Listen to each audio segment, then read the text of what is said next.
Can you guys hear me now? All right, I think we're good. Welcome into a day at the races. Gulfstream Park, Oaklawn today. Big man on campus will join me in a little bit. You guys know who I am, Sports Cake CEO, Jay Paglia. I better pick 5 to start the day at Gulfstream. Jeff better pick 5 to start the day at Gulfstream. He went 3 across on all 5 races.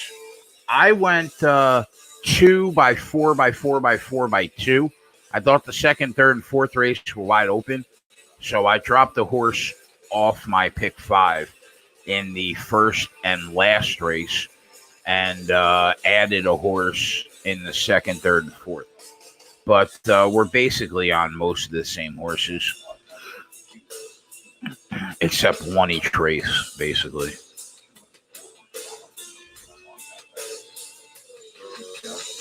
Oh, here's Big Man. What's going on, Jeff? How are you? Good, buddy. Good. What do you got going on here? I saw your pick 5. I had put in a ticket earlier that was 2 by 4 by 4 by 4 by 2. I thought the middle 3 races were a little bit more wide open, so I added a horse and I dropped one horse off the first and last race. I think this race, the first race at Gulfstream, is pretty clear cut to me. The 7 and the 9. Yeah, I know Jay, you added 11. You know, Jay, interestingly enough, we're betting daily now, you and I, and it's interesting. The goal, Jay, is generally to bet the same thing in races.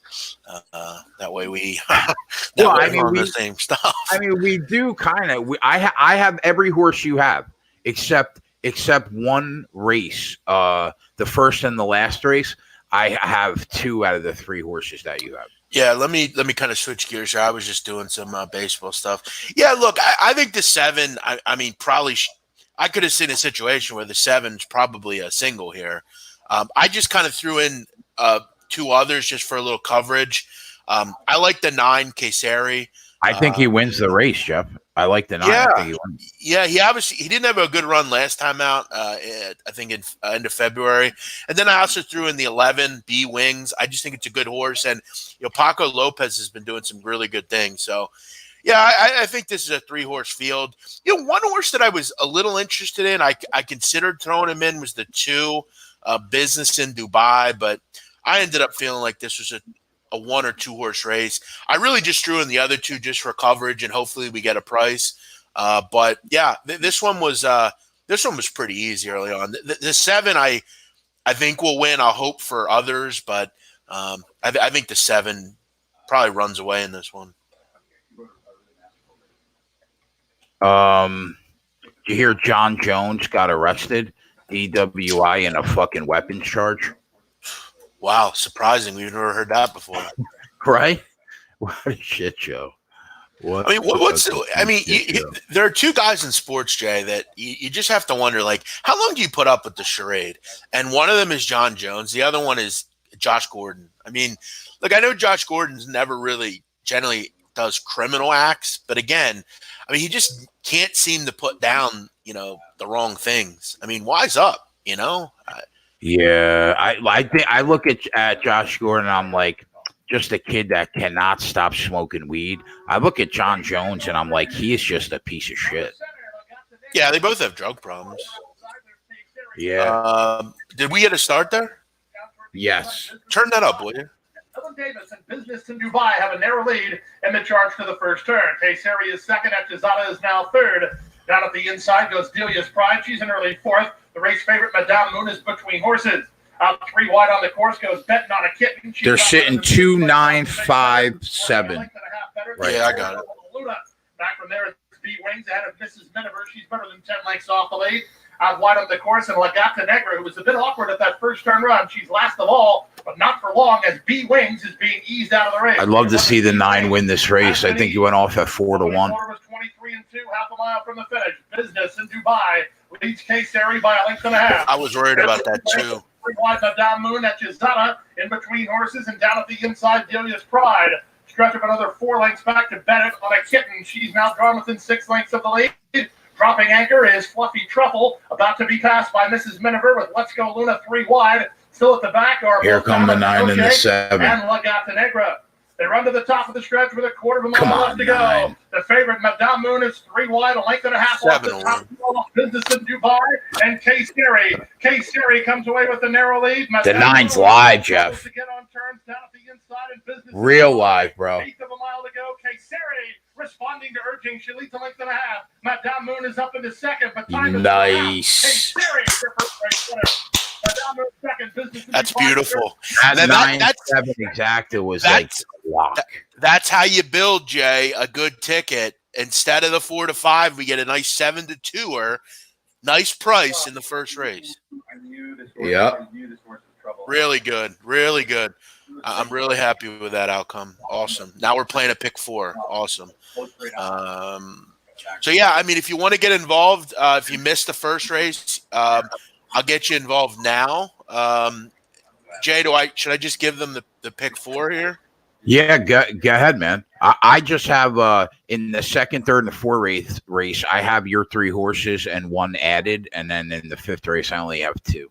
So okay, so let's just give these out. So if you're out there and you want to play the pick 4 coming up at Gulfstream Park, I'm giving it to you right now. So just listen up, turn your volumes up.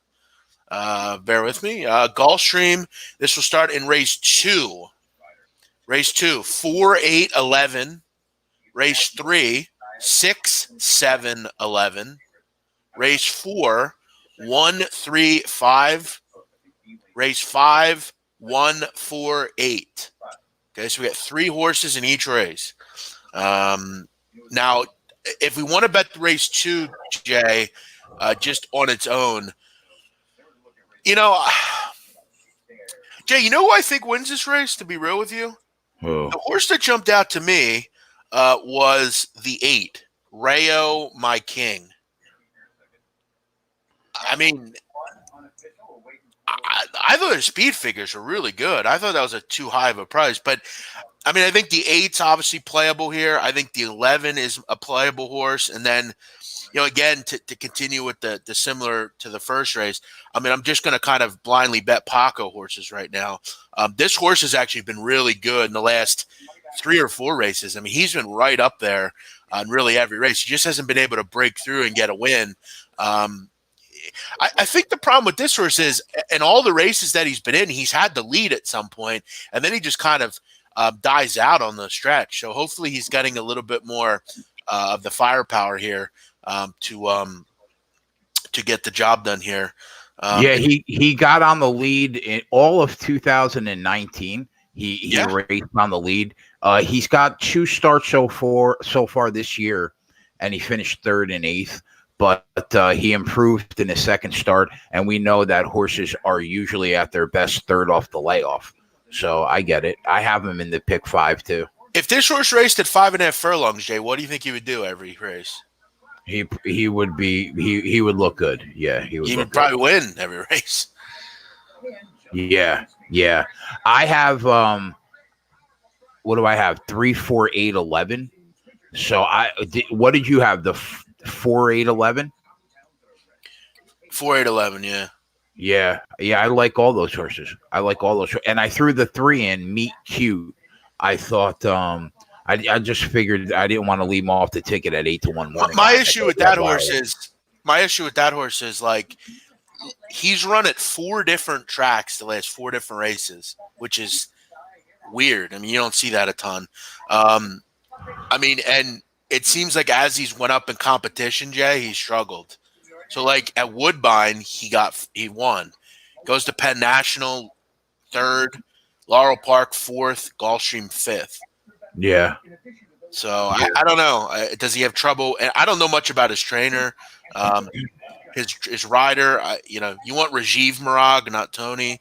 Yeah, I feel like if I'm going to take a dog, I mean, I kind of liked the 7.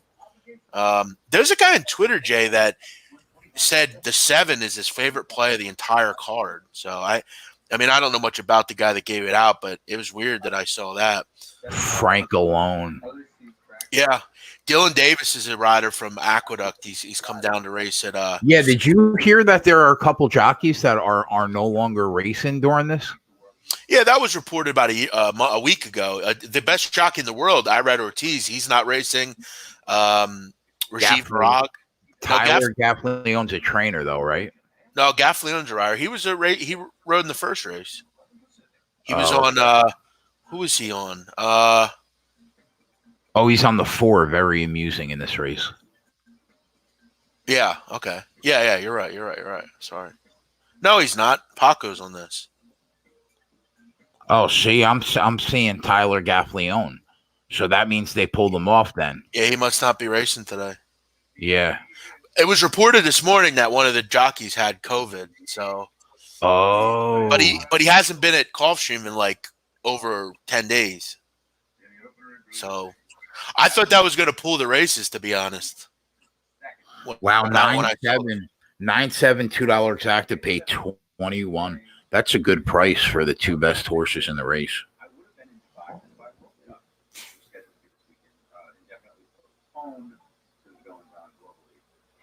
Huh.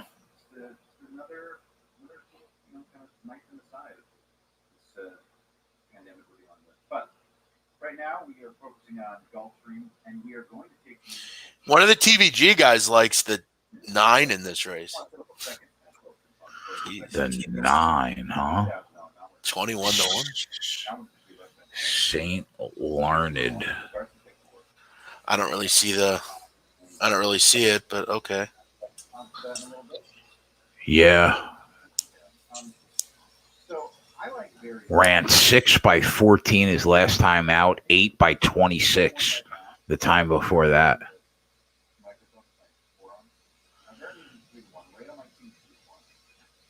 2 for 15 lifetime.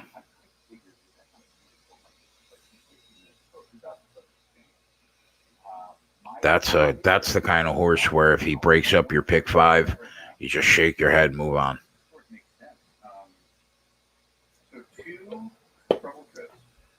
Last time this horse got an easy lead, won by 7. Last time this horse was, he's running for the cheapest tag he's run for a long time. I think. All right, we'll talk more on this in a little bit. Now we've got Markets have another good day. Did they? Yeah, they are so far. Yeah, I got a couple stocks going right now. Nice, man. Yeah, it's up like 900. I thought about reading up on reading a few day trading books, right? But you have to have $25,000 in an account at all times.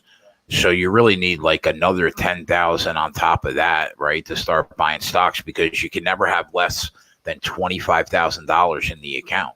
That's a big nut, man. Just have 35,000. Wait, say that again. If you wanted to be a day trader, right? Which would mean, I think they consider that at least 7 trades per week. Yeah, I'm not doing it. Oh yeah, no. I was just saying, I was looking into it, and you have to have 25 G's in your stock, in your account at all times. It can never fall before 25, and then that's after you've bought your stocks. So I was like, damn, that's a little expensive. Yeah, I'm only doing it to the level of just a couple a day, but like I bought Etsy today, and I bought Etsy's huge, bro. Yeah, and I bought Target. Seems like every chick in the world is on Etsy. Yeah. Well, that's good. I guess the market responded the way we thought to the bailout. Yeah, job numbers came out, and they haven't really seemingly affected it. Chris says, any love for the 11 in race 2? Yeah, buddy. They're in our pick 5.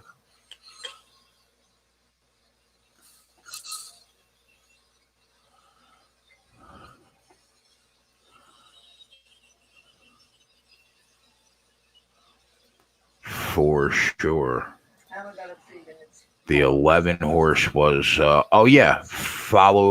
follow his footsteps. Definitely like that horse. I saw some fucking lunatic in Missouri got arrested because he was going to stores and just licking shit. Jesus Christ. That piece of shit should be thrown in jail 20 years at the minimum. 20 fucking years.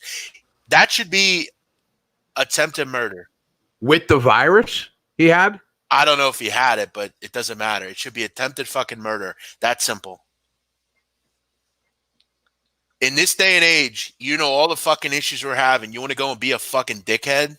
There's intent there. You did it for a fucking reason. Attempted murder.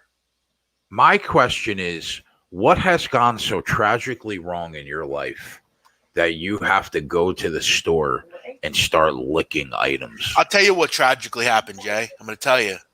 The fucking internet. Getting likes and shit like that. That has been the death of the society and will be the death of the society. We are so distanced from reality that that's what we do now. Well, not what I do or you do, but that's what people do. Yeah. He did it strictly because he thought he was funny and people thought it was funny. And nobody thought it was funny except his own little cohort of fuckhead fuck-ups. Yep. I mean, what did his parents do to deserve him as a son? Seriously. You know what, though, Jeff? Sometimes I look at it the opposite way, where it's like, where did his parents go wrong? See, I'll tell you, I don't blame parents, and I'll tell you why. Okay, because you know what my mom told me when I was a kid? She told me, I brought you, and this is actually they said this in The Wire as well. She kind of said it similarly as well. They said, I brought you into this world. You got to live in it. Okay. I know right from wrong. They taught me right from wrong. It was my job, though, to go home when other people were doing stuff they shouldn't do. And I knew right from wrong. Yeah, that's fair. I mean, this kid's a fucking adult. I mean, he's not a kid. Yeah. Sad. It really is. I mean, throw that fuck away and make him fucking. He said throw him away. Seriously. Put a bullet in his fucking head. He ain't going to be nothing special. Get him the fuck out of here. He obviously doesn't value life, so we're going to value his. Bye-bye. Is this like an adult or like... Yeah, he's like 20. Oh, okay. 22. Yeah, that's an adult.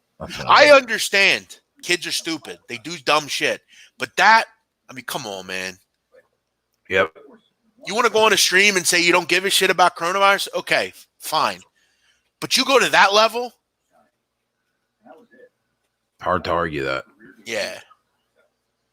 He got charged as a terrorist threat, Chris said. Good. He should. Wow. You know what they should do? Better yet, fuck the terroristic threat. You should give him terrorism charges. He's trying to commit a deadly event on something. He's a terrorist. That's what he is. Sonic Sten said people who knowingly infect people with AIDS get charged with a felony. Prison time. Same with Corona. Yeah, I agree. 100%. Totally true. I agree. 10,000%. Yeah. You've got to set an example to these fucks. Hey, did you see what I didn't check what the numbers were, how many more cases they have today as opposed to yesterday? Where at?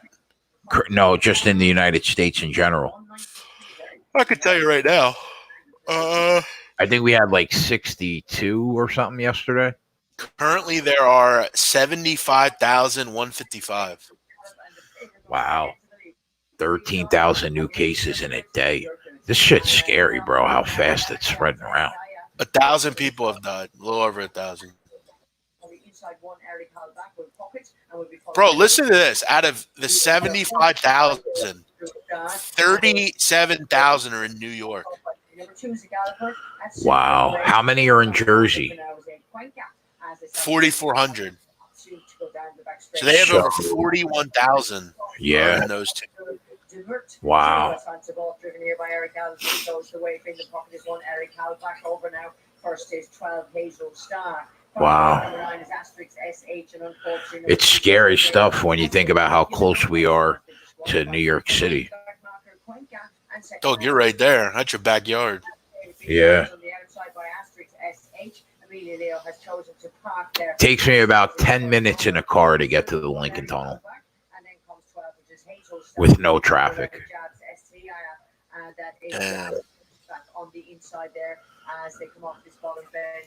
And the galloper back there now was number 8, which was Cuenca. So Cuenca is another one to fall foul of the gallop law. And up they come now towards the winning post with number 5 on the inside. Twigs on are being pressed by 9 asterisk SH, the only remaining runner in the field who has actually won a race. Coming off the back now, number 4 on Find My Way Home, who's been given a bit of a giddy up there by Daniel Aden. What is this, like Scottish harness racing? The fuck am I watching right now? On TVG? Yeah. Number 9 H trying to pile the pressure on number 5 Triggs on her. So far so good. He's quite ignoring them. And then these two now going well clear on number 1 Eric Hallback. After Eric Hallback, number 4 I'll Find My Way Home. What's up, Martin? How you doing, bud? They've dropped off 11 jabs as they come on down now to pass the last 500-meter pole right there. It is number 5 Twigs Honor outside 9 asterisk SH. There's nothing going on outside of Gulfstream right now. Yeah, Oaklawn starts in about an hour, which I have not bet the pick 5 there.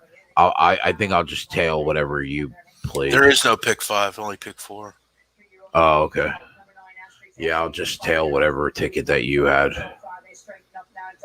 Gulfstream I studied last night.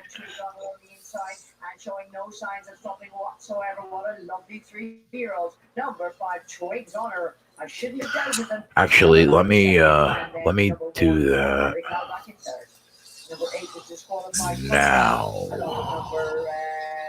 Can you read off what your pick 4 ticket was at Oaklawn? Give me a minute here. Yeah, go ahead. Easy win first time out. Number 9 ran perfectly okay to be second, and number 1 Eric Hallback being third. Alrighty, that was the first race of the night. We're now going to take a spin up the whoa. That's a bit of a Bro, I counted. I went back and counted that pick 5 or pick 4 that you had bet all in the last race. Yeah. There were 4 horses in that race that were $4,600 or higher payoff. Yeah, I know. That was one of the rougher beats, I think. And these are long distance starter once again, 2,140 meters. My advocate tells me that's long. Yeah, that was at any rate, Twigs Honor rough. Yeah, I've never even had that feeling, like to be live for 6 G's in the fucking last leg. And then I lose and get the favorite at $109. 109. Terrible. Brutal.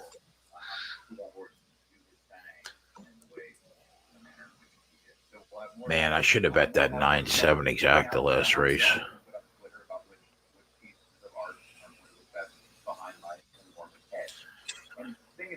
Yeah, that was ugly. When I gain weight, some people they can lean up 37, 45 pounds. You never know it. I'm telling you, Jeff, one of these days, bro, doing this show, we're gonna hit like a $3,000 pick 4, and we're gonna be jumping. Man, I hope so. I would definitely love it. If we could just catch a couple prices in this Gulfstream pick 5, we could get a G at least. Yeah.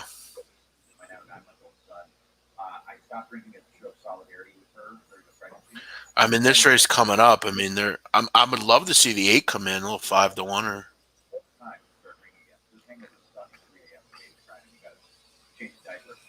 Case Dairy paid $9. Not bad. Yeah. 7-2 she went off. Damn, Jay, how crazy is that? 972 comes in. That'd have been what was the trifecta price? $45.40 on a 50-cent. That's not bad. Yeah, that's $160. That's not bad for $2. That's actually more than that, 180. $10, she'd have made $450. Yeah.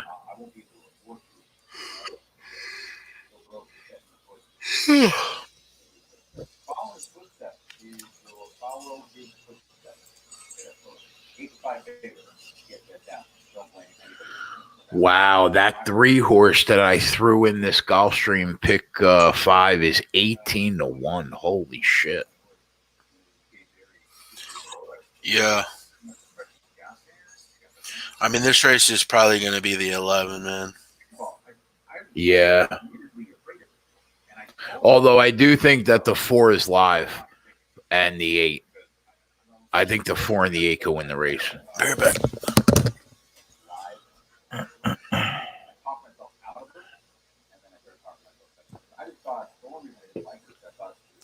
Fucking John Jones. What an idiot. Kid's got the world by the balls. And he just can't not fuck it up. He can't even help himself.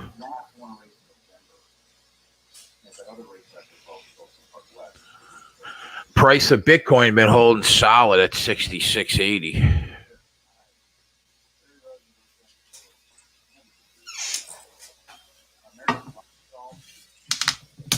We're gonna make a fucking mint.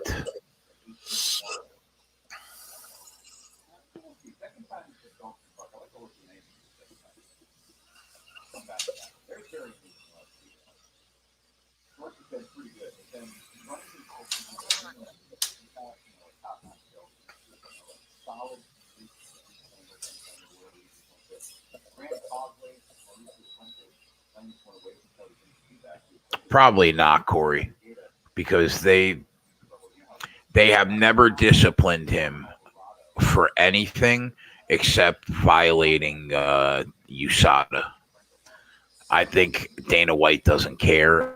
As long as he's pissing clean, that's all he gives a fuck about.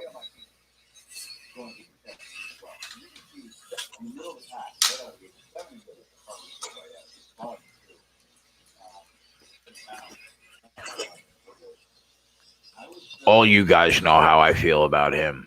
Fucking hate him.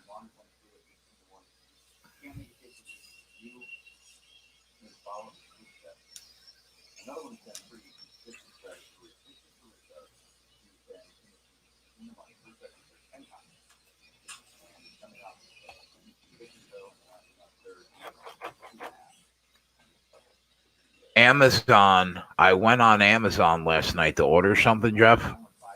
Yeah. I'm a Prime member, right? So I get the free 2-day shipping. Mm-hmm. Everything on Amazon now you will not get for 4 weeks unless they consider it essential to life. So, like, because I guess they're getting mobbed, and a lot of people in their warehouses are getting the virus. So I tried to order like a case of Monster, and they told me that it wouldn't be here for a fucking month. I'm not kidding, dude. Like, I mean this. I actually bought a book on Amazon like Sunday. Got it Tuesday. You're kidding me. Swear. Yeah, but you know what though? I got something on Amazon on Monday also. I think like they just implemented it yesterday. If you went on there right now to try and get something, I think you would have a hard time unless they considered it essential to life. Jay, I'm about to blow your mind right now. Hold on a sec. What? Hold on a sec. So I buy if you want to judge me, like that's fine, but I buy Fiji water off Amazon because I like Fiji water. Fiji water is fucking delicious, bro. Yeah, I just don't like other water. And like I'm buying it right now. It's supposed to arrive Monday. Well, it would arrive Sunday, but I don't think they have it. March 29th is my delivery. But wouldn't you consider water essential to life? A book? That's essential? No, a book is not. No. I mean, I wouldn't say water's essential. I could drink it out of my spigot if I had to. I mean, I guess technically. Try to order another book and tell me it comes on Monday, and I'm going to be pissed. All right, let me see. All right, my Fiji's good to go. Chris All said Amazon stopped shipping from certain warehouses. All right, what should I try to order, Jay? A book? Yeah, try to order a book. Matt's laughing at me because I said bottled water was essential to life. Hey, bro, if you're in Flint, Michigan, Yeah. bottled water is essential to life. Yeah. I actually wanted to order a Bible, so I'll actually order a Bible. Really? Yeah. Don't you judge me, Matt. Yeah, I have a couple different of the books. I try to read them. Oh, Sonic's Den said that's because your local Amazon warehouse closed due to 3 reported cases. Is that why? Jay, I'm seeing Holy Bible, free delivery Sunday. Fuck you, Jeff. How about that? I mean, I live in a small town, so. God damn.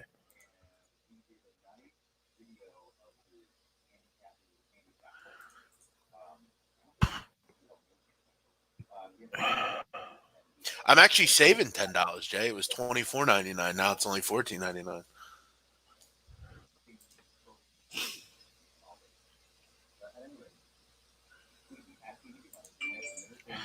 I hate you. You're no longer my friend. Well, I mean, you do live in arguably the epicenter of this outbreak, so I mean. Yeah, I guess so.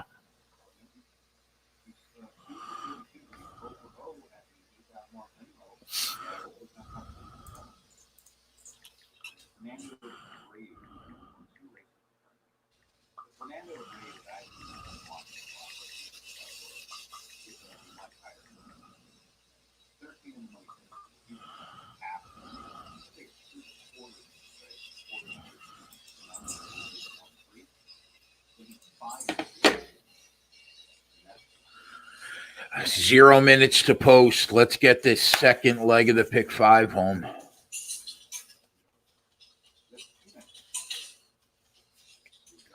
Wow, they bet the 11 down to 3-2. How about that?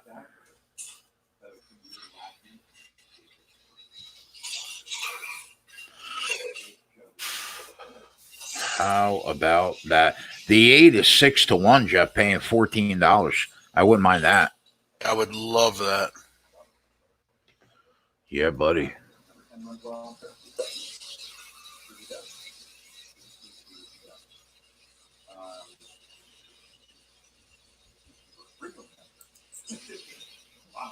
Sonic says, BMOC, don't order a Bible. It says not to gamble. Does it say you can't gamble in the Bible? I mean, every book says that. I mean, look, I've said openly many times that most religion, organized wise, is, and that's one thing about Catholicism and stuff that I do kind of have issues with. I mean, they still haven't really came with the times, you know? Like, I remember growing up, Jay, like, I mean, I was Roman Catholic. I went to church every week, Mass. And I remember, like my family and, like, our priest, like, he was my priest my whole life. So, like, he was like a family friend of my family. And my family, where we lived, like, my family was pretty big. So we had a big family. And I remember when I was a kid, I would go to confession and, like, I would say my sins. And as a young kid, like, I would say that I jerked off, obviously. Confession. Would you really? Yeah, I thought it was a sin. And I was told it was a sin. And my priest, who, again, he was like a family member to me. Like, he would tell me, like, you're going to go to hell. Like, it's a mortal sin. Like, you know, like watching porn and stuff. But the one time, Jay, I said to him, I said, come on, Father. I said, you jerk off, I'm sure. Hold on, just pause that for 1 second. We got Kind the of a race. random conversation. 1478 gets out of the gate early. 35-1, the 1 horse. Far outside and follow his footsteps. That's the favorite. He's going to get parked wide. St. Martin is just to his inside. And then the gap of 3 divisions of view. Who's last of all as they fly around the far turn. Up now to challenge sighted for the lead. It's a bit from very amusing. Very amusing. Leads by an X sighted is second. Grant Causeway 3 wide third. Rail Mike King 4 wide fourth. Dropping back is Wow, this 4 looks really good, bro. And he's on the move now. Here's Solo's footsteps to the third. Gap of 3 to Nacho Papa down at the inside and Meet Cute. And they're at the top of the shred. It's very amusing. Come on, 4. Right down the road. Run away with this at 3-1. Oh, he's going to win for fun, Jeff. Yeah, that 4 horse really fast. Half the stretch. I'm telling you, man, you got to bet Paco, man. This guy's on fire right now. Half the stretch. 4-11-1. I mean, another fucking exacta we should have been on, bro. We're getting I'm telling you, man, we're getting better prices than we've gotten. I mean, we've been getting some tons of 7 to 5s and 6 to 5s. We're getting 3 to 1s, 4 to 1s, 7 to 2s. Fuck, that's another exacta we should have been on. But yeah, so back to my story. I basically told my priest, like, you know, everybody jerks off, you know, watches porn and stuff. And he goes, that doesn't make it right. He said, and I told him, I said, don't you feel like the Bible needs to be kind of appropriated to the times that we're in? And the Bible and the Catholic Church have done I mean, obviously they've had their own horrible issues, but I feel like some of the stuff has become modernized. But like the Quran, for instance, the Quran is never changed. It's the same religion. It's always going to be the same. You can't gamble. You can't eat pork. Your wife is submissive to you. You can't be gay, all that stuff. That will never change. So, yeah, I some of these religions, they can't really live in the society that we're in. This exact is going to pay $22. Another one. Fuck you. Is there anyone in the chat like saying my convo is weird right now? No. Sonic Stan said you can't go to heaven if you're a gambler, according to the Bible. Yeah, like I was like you. Like I grew up Catholic. My parents, you know, I had my communion, my confirmation. But like as I get older, the whole like fucking little boys thing kind of threw me off, and I was like, I'm done with religion. I mean, I think, you know, I think it could definitely, obviously, it will sour for sure. I mean, if it sour your thought. My other thing on Catholicism really got to be like, it was all about money to me. Like, oh, yeah. And when I was a kid, my Monsignor that I had, he ended up dying. So it didn't like seem the same to me. And like, I went to church because I was told to go to church. My grandpa would tell me I got to go to church, you know? But I don't know. I try to have my own relationship, you know, I try to read and that kind of stuff. But it's interesting. Not a lot of people know this, Jay, that there actually is a patron saint of gambling. Do you know that? I did not know that. No. Yeah, Saint Caetan. If you look him up, he basically worked for and was there for people that were down on themselves, you know, gamblers, you know, unemployed, you know, good fortune, you know, kind of just lower level folks at the time.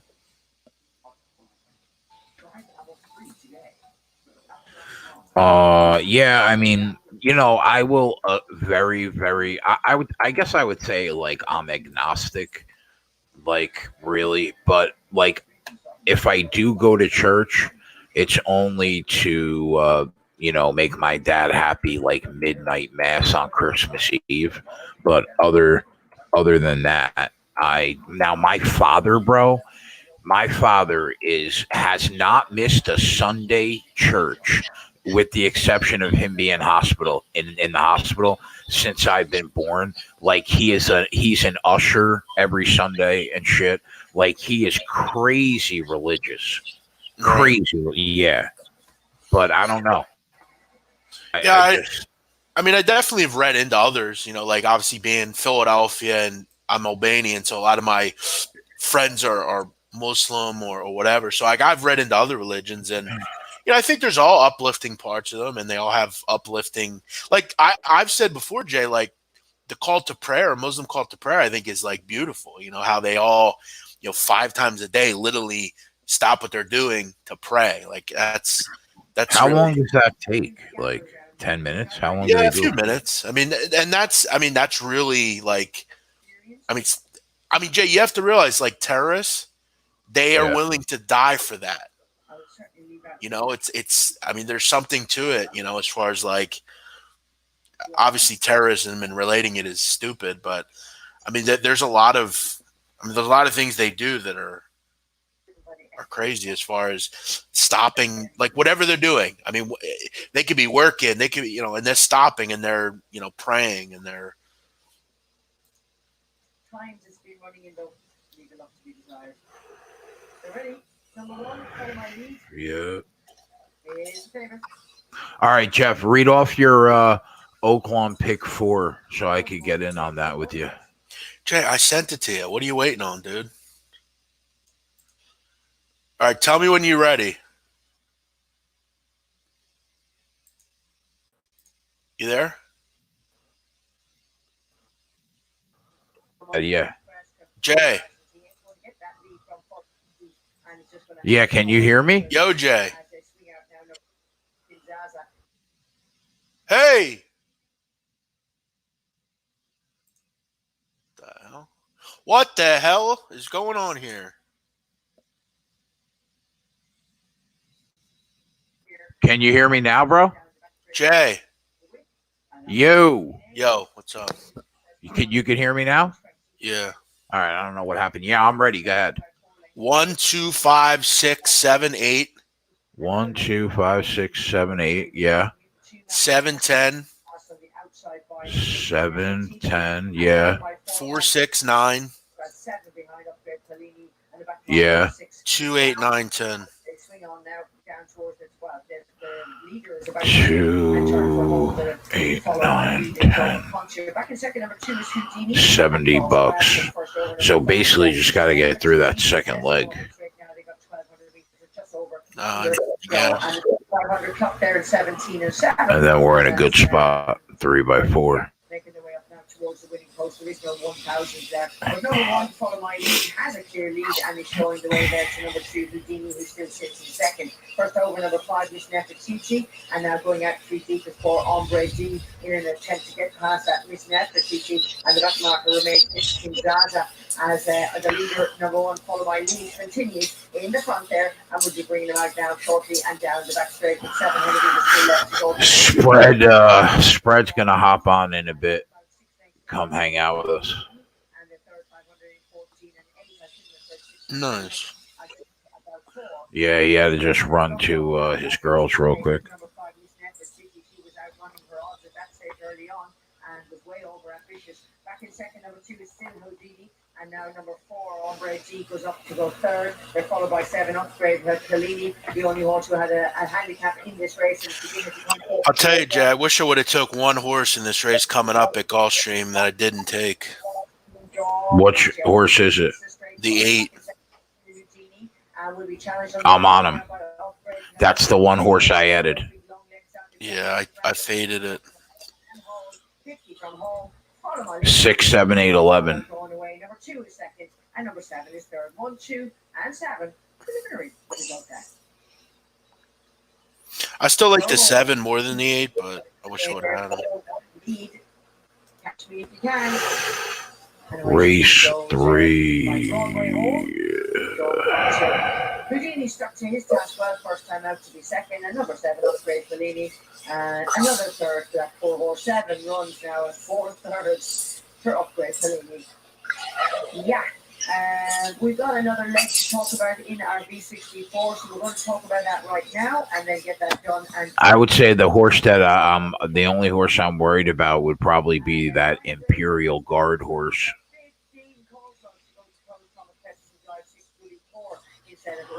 It's 35 to 1.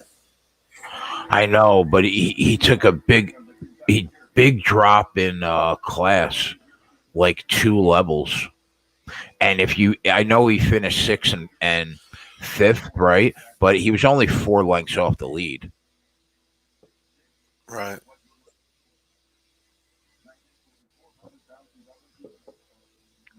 He went from running 35 claimers to 20.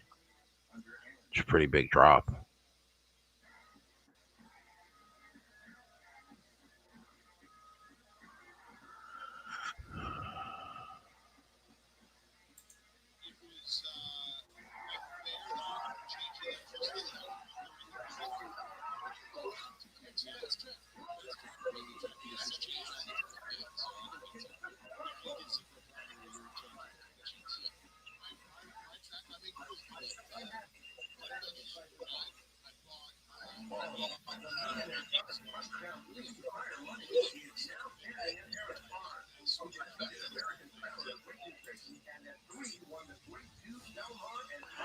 Wow, how about that, Jeff? Drew Brees and his wife are donating $5 million to the state of Louisiana to help the community get through this tough time.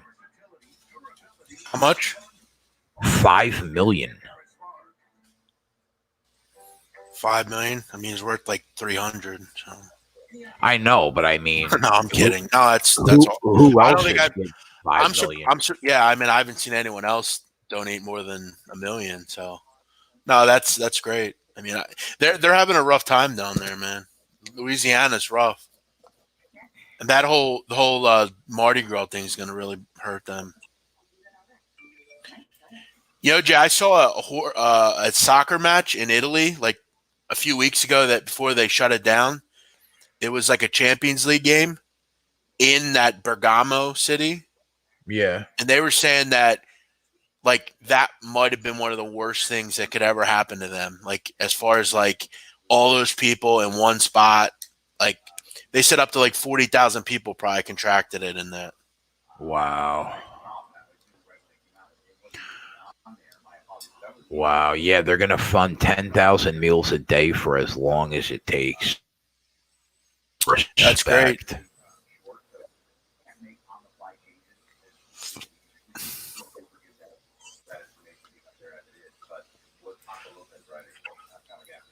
Very amusing during $8.20.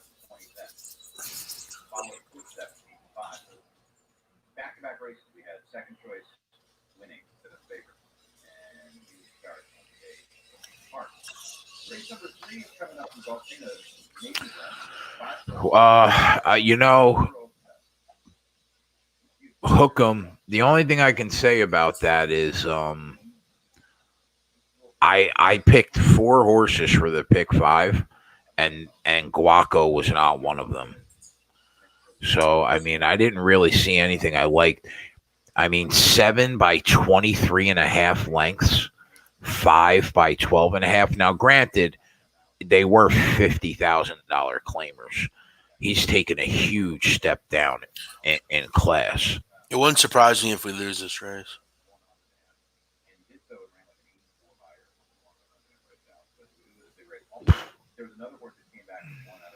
I really fucked up not taking that 8, man. That's gonna be the one I'm gonna lose.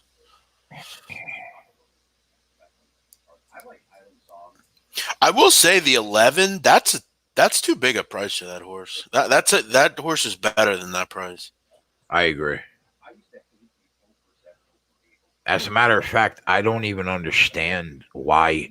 The only thing I could think of is he raced one time so far this year, and he didn't look great. But I mean, horses usually need a start or two. Mm-hmm.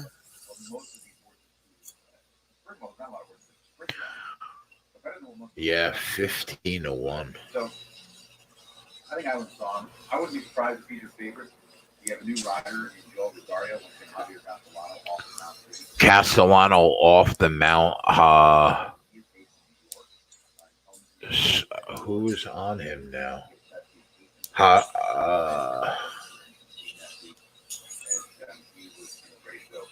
Rosario. Yeah. Okay, so here's my final. First of all, Gabby got that. She sent me a piece of art that I tweeted out. Yeah, that's true, Bernie. That's true. Her artwork, you can get that 28-inch by 42-inch behind my head. You might be able to do that. Here's the last. This is the pet I was talking about.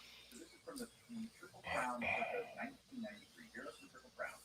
So you have the Hero, Colonial Affair, Prairie Bayou, the illustrated Prairie Bayou, and their connections to Julie Crone, Jerry Bailey, a young Jerry Bailey, and Mike Smith. Don't let the hair fool you.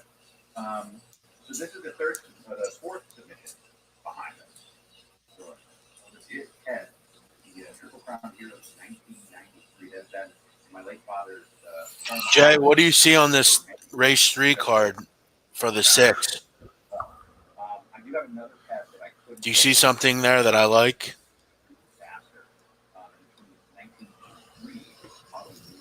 The 6 horse in race 3. Yeah, what do you see it with that horse? Why I would like it? Oh, the trainer. Yep.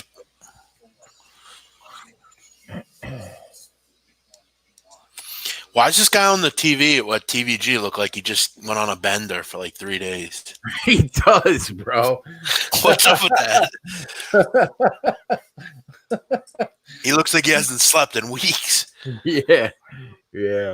That's pretty funny. What do they got? Baden on TV? Jeez. Swedish horse racing? Yeah. Harness too. Wow. Bro, it's tough times right now, Jeff. Look at those odds. A 1-9 exacta box. We got 36 minutes till the first at Oaklawn, and then Golden Gate starts in like 2 hours.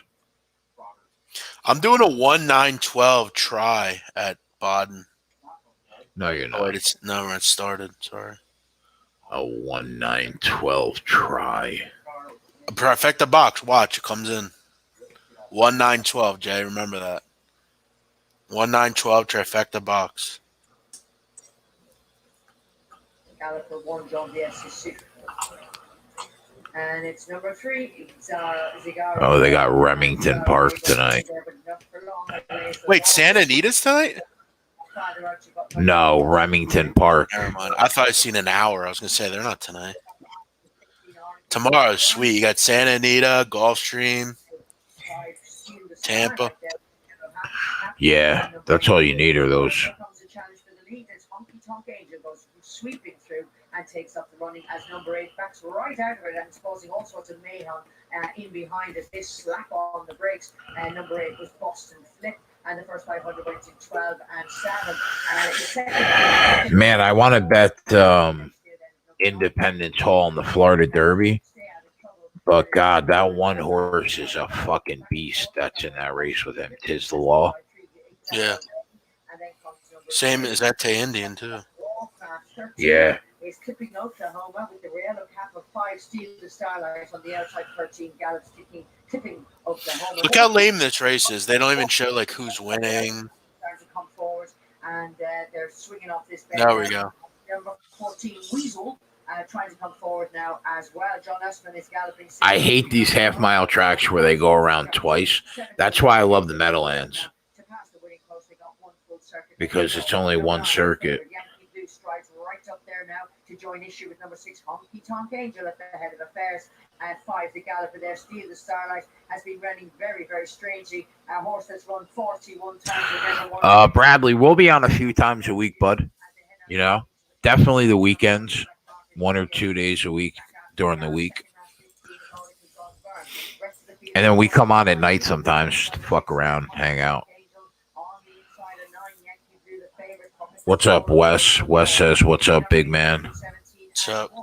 And they're coming down towards the last 500-meter pole. Number 2 is 2 back in the second row. Boston Warcraft. Out wide now, 14 is Weasel. Weaseling his way into this race and has come through now, being smuggled in nicely. But up in front in 6 is Honky Tonk Angel. James Erickson doing matching strides now with Yankee Blue, that favorite on the outside, who looks to be a much bigger animal altogether. And they've dropped off number 4, Raise the Law, as number 14, Weasel, is still coming forward, as is Sandra Erickson, and number 3, Zigaro Bay. And they straightened up for home now and striding into the lead. That is number 9, Yankee Blue, the favorite. Quick catch will look over the shoulder. Everything's under control. And it's number 9, the favorite. Yankee Blue will win it, as dashing home is 8, and number 6 holds on for 3rd. 9, 8, Boston Flip. 6, Honky Tonk Angel. And that is, of course, preliminary result there.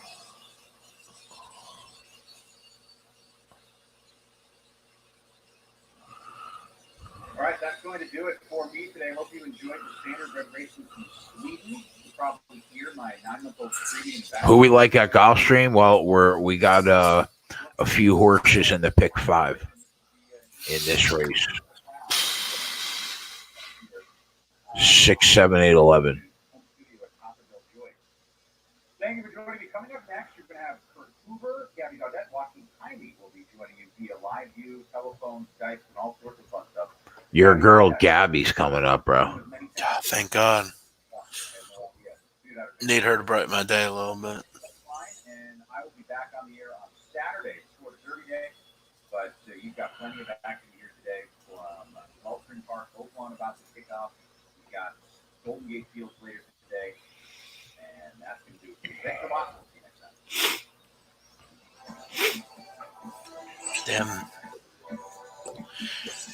Golden Gate Fields. That sounds like heaven. You're entering Golden Gate Fields.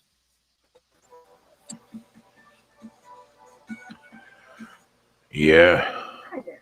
Welcome to him. Should have done it years ago. And I feel like a young stud. Paco's on the 7 at Gulfstream. Yeah, I think so. Above and beyond our expectations. This has been a life. Yep. Find out what all the buzz is about. Go to forhim.com/TV and get started with a free online visit while supplies last.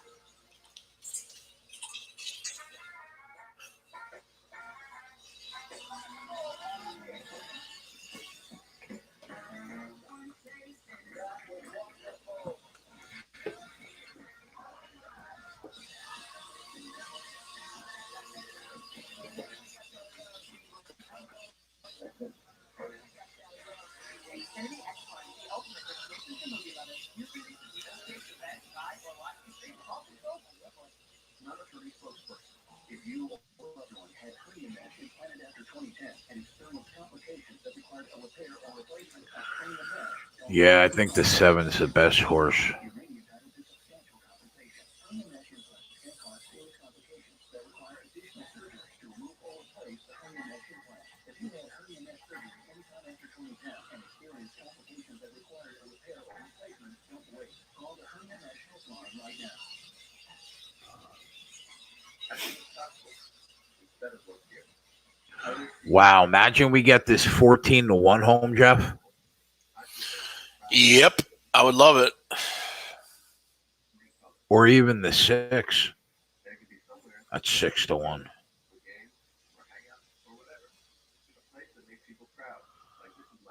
Oh man, this I think this 11 is live too. Man, I would love it. I guess Rajiv Marag is back riding. He said he wasn't riding. I guess he's back.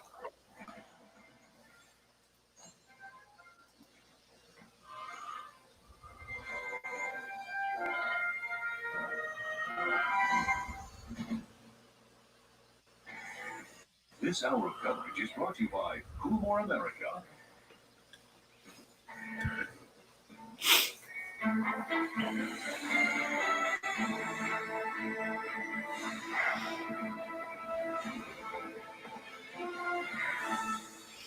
You know, if you look at what the will pays are for the pick 3 right now, Right. I think that should translate to a halfway decent price for the pick 5. We'll see. We'll have about the first 6 races from Oaklawn today. When I checked the weather, should be a beautiful afternoon out there at Oaklawn Park as well in the low to mid 80s. So expect a fast track for racing at Oaklawn Park today. And then as we get a little bit later on throughout the day, we're going to have racing in Northern California. If the 11 wins this race, the pick 3 is paying $300. Yeah, we'll see.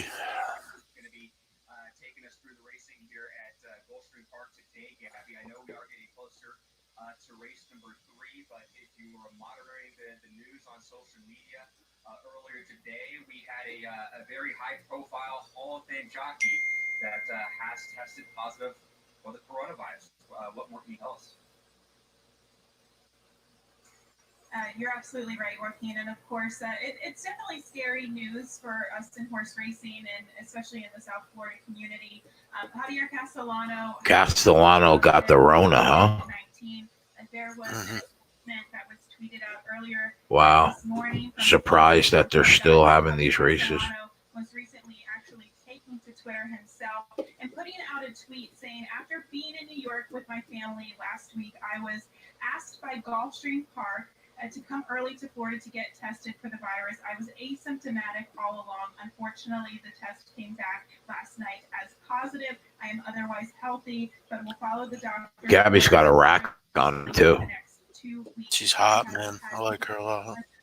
One that has tested positive. I appreciate the support from everyone, including Gulfstream Park. Stay safe, everyone, and we will all get through this, God willing. So it's very nice to be able to hear that Javier Castellano is at least asymptomatic, but obviously they are taking very strict protocols down in South Florida. Javier Castellano, too, saying that he will put himself in a self-quarantine for the next 2 weeks as well. So he is off all of his mounts here today. He was supposed to ride the number 8 Island Song in this upcoming race. Joel Rosario will get them out. There's going to be a couple of rider changes throughout this afternoon and throughout the weekend, to be honest, especially with a big racing card on tap at Gulfstream Park, headlined by the Florida Derby this upcoming Saturday.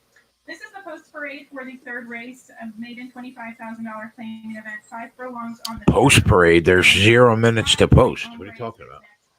It's usually delayed.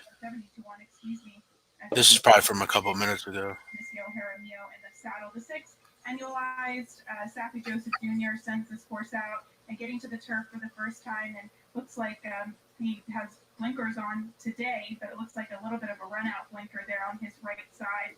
The 7 ONZ is next. He came off. The 6's mom was named Remember the Keg. How could it lose? How could it lose? Yep.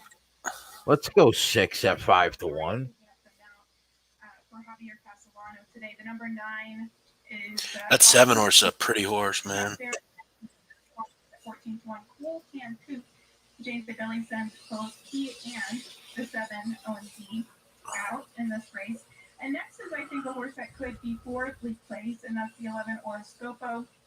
Rajiv Mirage gets the call. And then finally, the number 12, Storm the Bridge, is last, but certainly not least. He's getting play right now. Down from a 15-1 morning line to 9-1. Gadio Martinez, the 7-pound apprentice, will be aboard the son of Rattlesnake Bridge. So, of course, that post parade was on tape delay. This is a live look at horses as they're moving on to the turf course. And when you look at this race, They can't decide what horse should be the favorite here, the 7 or the 8. Yeah. And I'm hoping that would give us our 11 a little shot here. To the horse by the name of Camp Randall. That horse came back to win an allowance race in his next start, and I believe he's actually riding on the Friday program, or running on the Friday program. You can just see right there the 5-3 Hombres unseating his rider, Amicio Jaramillo. Looks like he's okay, but maybe a little bit temperamental as they were trying to get on the turf course here. So hopefully he will be reunited with his mount in just a few moments. Once again, that's the 5-3 Hombres. Jose Pinchin with Amicio Jaramillo. If you're just tuning in, talking about horses and connections who have already won today, the 4 Very Amusing won the second race for Jorge Delgado. Paco Lopez was actually aboard that horse. There was a late rider change. Tyler Gaffleon was originally named on the horse, but I believe he's still in that 5-day suspension, so he will be off of his mount. There's a late scratch, the 9 horse. That's at least what his agent, Jaramillo. 90-1. Yeah, he didn't have a shot anyway. And then in the first race, Amicio Jaramillo did win the first race as well. So that's kind of what's going on in South Florida. It looks like there's a little bit of a delay. People kind of looking around. I think it was just in regards to the 5-3 Hombres. He just doesn't look like he's having a good time out there. But Amicio Jaramillo, his rider, trying to get him to settle. If this 11 wins the race, then I'm going to start to get excited. Island Song. This is a legitimate contender. We can't get that lucky. Very late, though. He's gone up as the favorite in his last. It's a $40 horse. Managed to succeed. So I think this is the right move by his trainer, Eddie Keneally. Shit, man, just give me the 7 or the 6, to be honest. And off of a significant layoff, you always have to wonder if they're trustworthy, especially if they're dropping in class. But he's got 6 would be great. Please no 8. Please no 8. This is a short race, 5 on the turf.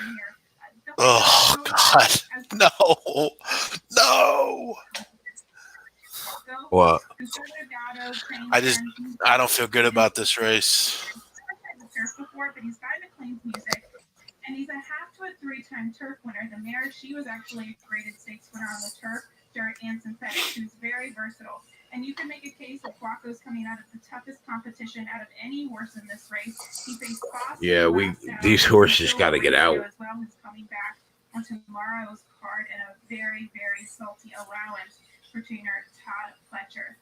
So I'll go with the 2 Guaco, but the money going back and forth between the 7 and the 8 as the last horse is left to load. We'll give it to PIL. Oh, she took the horse that dropped in class.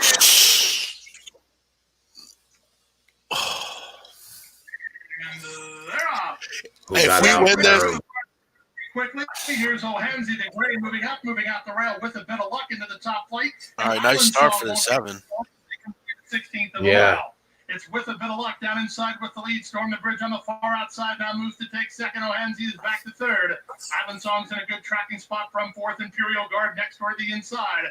It's a length and a half back to Annualized, who's mid-flight for size and about 5 lengths off the lead. For company on his outside, races Cool Hand Coop. And it's a gap of another 2 to Big Gray's Day. Moving on his outside goes Horoscopo. Then it's a length and a half to 3 Hombres and Guaco as they run to the top of the stretch. With the advantage, it's with a bit of luck with inside position. Way out the center. Island Song from between horses. O'Hansey Annualizes with him. And an 1/8 of a mile from home. O'Hansey comes away with the lead. Island Song moves to challenge from second. Down the center, an elite run from Cool Hand Coop. It's O'Hansey in front. Island Song second is the Yeah, Jay. Come on. Let's go. Boom. Yeah. Shit, it wasn't a good price, but it's a win. I'll take it. Go. And away they go. Yeah. That horse went off at 3-2. I don't care. It's a win. Flies up there with number 10, Melby Hope, who's also got a fantastic start. That 11 had nothing. Is going to keep going there on the outside in the first over. 3 back on the inside. That 6 actually was coming. Yeah, he was, bro. He got bumped. I think if he didn't get bumped, he had a real shot. All right, coming up, we got 1, 3, 5. Yeah, you know why, Bernie? Because we're like a minute behind what you guys see on YouTube. That's why. So you guys are normally should see the race before we're done watching it. Man, that fucking 6. That 6 was live. He got bumped halfway down the stretch. I don't get excited about that 7 winning the race. That doesn't excite me. The second 500 went in 17 and 1, so that's a faster split than the first 5. As they pass the winning post there, they have 1 full circuit left to go, and Eric Alderson with number 10. I'd like to catch a price in this 4th race. As they wheel out now, no sudden moves yet by anybody, and it's still number 10. It is still the favorite Melby Hope. 1, 3, 5, 6.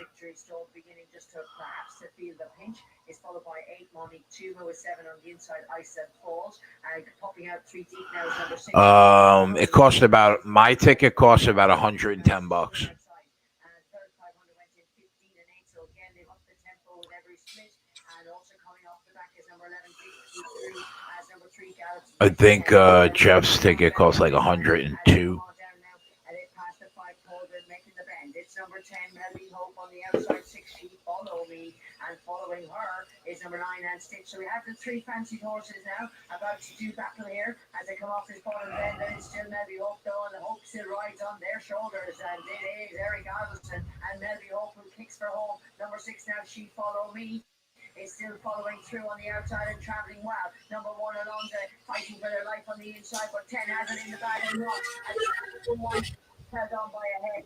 Number 10 Melby Hope from number 6 She Follow Me. I have to say that again.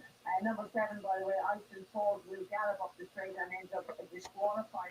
That 6 would have helped the fucking price of this ticket a lot.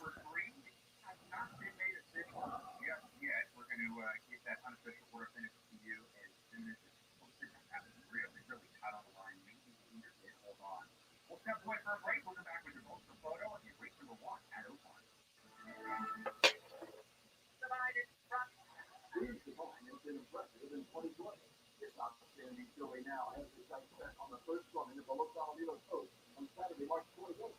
And with a prize of over $400,000, the Los Alamitos Coast is still 54 horse race in the nation, but really from there. Then on Sunday, March 29th, Great White Stakes winners Forky and Del Cartel will face off in the El Primero Del Año Derby. The Oaks and the El Primero. Great racing continues at Los Alamitos Racecourse. There's no place like home, especially when Xfinity has you covered with fast, reliable internet. With advanced security to help keep you secure online. And with the most TV shows, movies, and streaming apps all in one place. With simple digital tools, you can get the help you need to keep function your services on your own. Download the Xfinity My Account app or say help into your Xfinity voice remote. We're working to make things a little easier on everyone. Download the Xfinity My Account app today. This is a paid advertisement for legal services sponsored by Nightline Legal. Cases assigned on a random basis to participating law firms. Yeah, Chris, I think you're right. Because there's so many, like, there nobody's running away with it. I don't think so. I agree. If you or a loved one used Roundup weed killer and were diagnosed with non-Hodgkin's lymphoma, call the number on your screen now.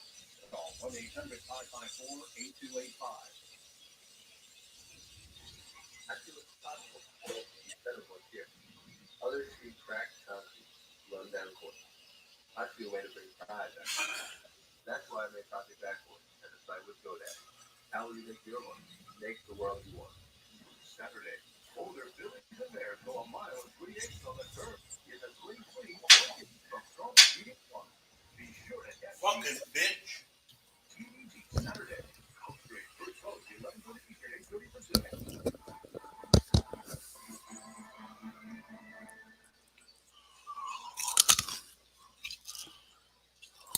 Joaquin Jaime back with you on the morning line. Gabby Goddard is joining us from South Florida at Gulfstream Park today. We'll be checking in with her in just a little bit. But for the first time today, we welcome in Kurt Hoover. And Kurt, we have a race coming up here in Sweden in just a couple moments, but we're just about 15 minutes away for the racing action in Hot Springs at Oaklawn Park. One, good afternoon. Two, where'd you put your handicapping time into Thursday? Good afternoon, Joaquin. I'm looking forward to the Swedish horse race because I'm half Swedish, I'm half Irish, and I'm half Swedish. So this is back to my homeland, and I put my time into Oaklawn. I really like the horse in the first race today, Joaquin, in about 15 minutes. But I like the Oaklawn card. I like the horse who's not the favorite in the opener today in Oaklawn. All right, we'll find out who that is momentarily. Yeah, I've spent some time on Oaklawn Park. Big fields, competitive races, as is usual out there in Hot Springs. And that is coming up in just about 15 minutes. Right now, it's post time for the third. Good luck. Has to fight for it though, as number 4 Icons on tried hard to keep him out, but it's going to be 5 to favour. Gorgeous LA has snatched that lead and powers her way to the top of the bend. Number 4 Icons on sits in the pocket, and they're followed then by 3 U-Goats. After 3 comes 1, which is Udiah's F outside. Where's Spread at? He had to run to his girlfriend's house, but when he gets back, he's gonna hop on. And it's the favourite Gorgeous LA who shows the way. The first 500 went to 12 and 7. At the back of the field, number 12 Man Afraid, and that's on the inside. Italian Justice, huh? As they make their way up now to pass the winning post, and 1 full circuit left to go. Number 5 in front, Gorgeous LA. Pocket for 4, Icons on first over. Number 6, that's Troublemaker Face. They're in 2 lines of traffic now as they head out into the final circuit. The back marker, the back in the outside row is number 12 Man Afraid. Last on the inside 8 is Dylan Ride. As they swing off this top bend now, they'll soon go out and down the back straight. Number 5, Gorgeous LA continues to show the way in the hands of Hannah Olafson. First over, number 6, Troublemaker Face. That horse is even money. I don't think that horse should be even money. 3 U-Boat and the 1,000 meters clock there in 15 and 8. As number 10 now takes closer order as well. That's my outsider Glasso 4. and that is coming through there. 3 back on the outside with 500 meters still left to go. The back markers 8, Dylan Wright, and popping out 3 deep at the very back is number 12, Man Afraid, now starting to come forward, but it is still number 5, Gorgeous LA, head down and heading for home. Number 6, then Troublemaker Place first over, down in the pocket is number 4, Icon John, and they'll be hoping that number 6 will back out of the contest quickly so they can come out, but it doesn't look good for any of them at this stage that they can reel back in the favourite here. It's Gorgeous LA, might have won 2 cheapies in the last couple of starts, but it's going to win another one here, and it's going to be number 5. It is that favourite, Gorgeous LA. On the wide outside we have flying home there was Jorma Sarkaniva. Kink Advisor will take second, and wow, that came from the clouds. Kink Advisor.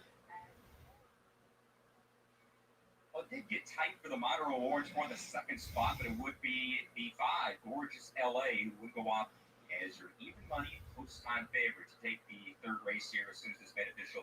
You can always find those prices at tvg.com.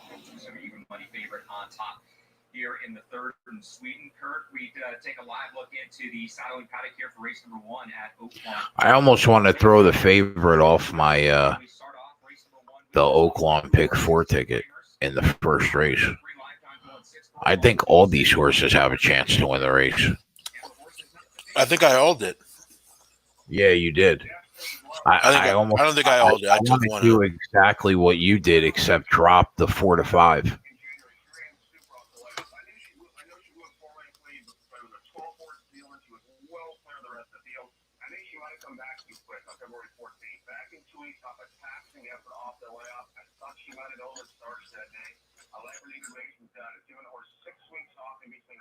This horse the favorite just raced 3 weeks ago, 2.5 weeks ago. Wow, that's a really fast turnaround.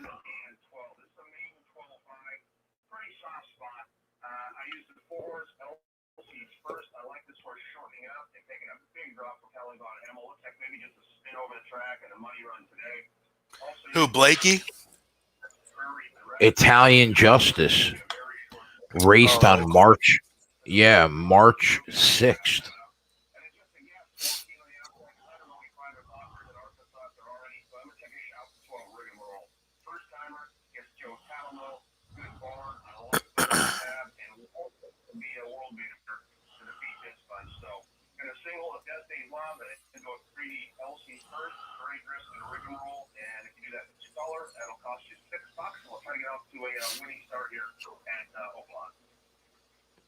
And the 12th horse you were talking about in race number 2, Joe Talamo riding that first-time starter for Carl DeVille.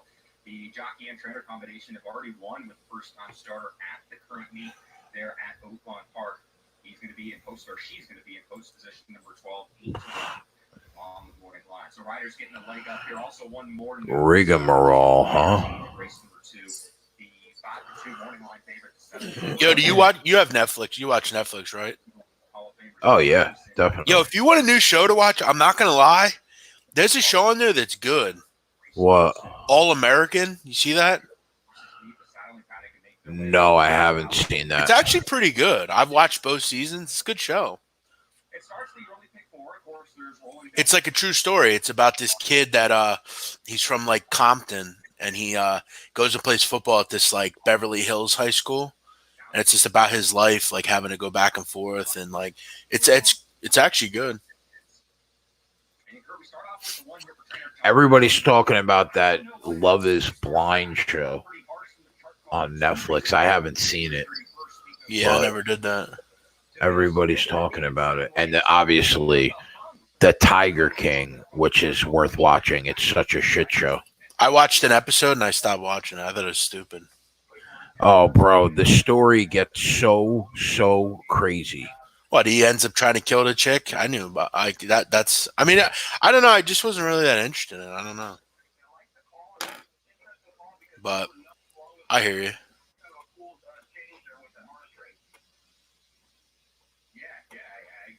Wow, even money.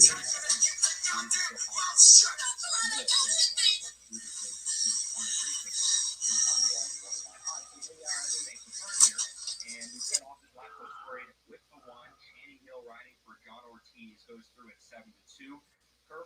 Jay, you've seen The Wire, right? Or no? Yeah, I watched the first 2 seasons. I gotta Jay, continue. season 3 and 4 are the greatest TV series ever. Seasons. You're missing out, dog. That's a strong statement. It is. Watch it and you tell me different. Who's not going to go? The 5 all back looks for 2 in a row.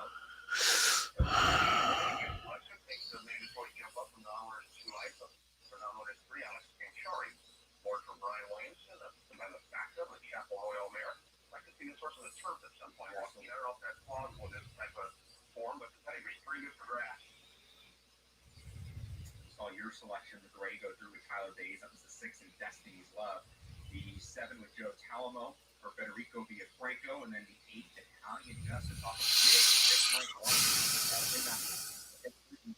Georgia has to ask yourself, where did that performance come from? Because it just seems like you're better.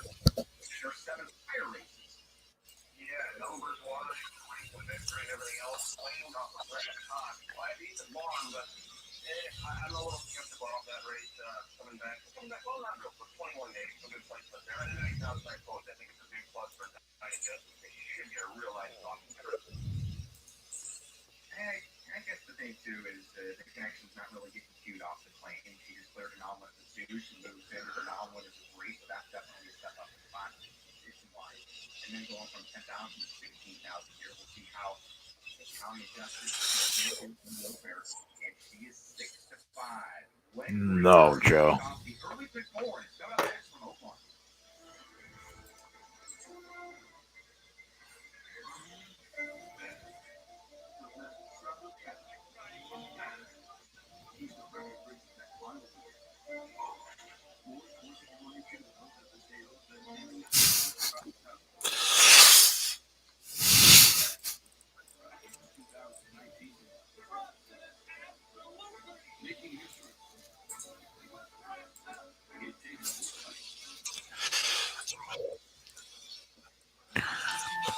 Six eight's paying 18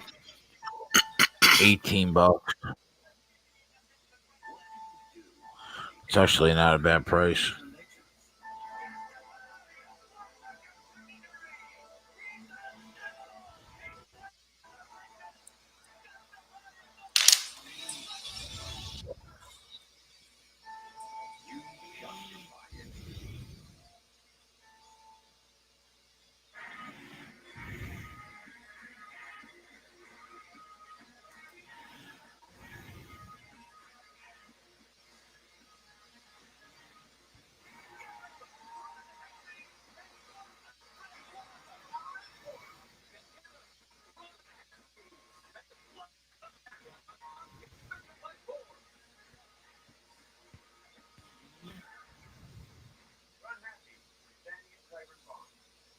Winterville, the six-winning start by unusual heat, is now California's 3rd leading second crop cider. After a career of 5 wins and just 11 starts, it's progeny our delivery. With 12 winners from 22 starters like Red Showtime and impressive winner in his main Lamont debut, and Liquor Ball, who posted back-to-back 6 wins at 2 tracks in just 3 weeks. Liquorville's a rising star in the California breeding shed. Liquorville. You're asking me what you want.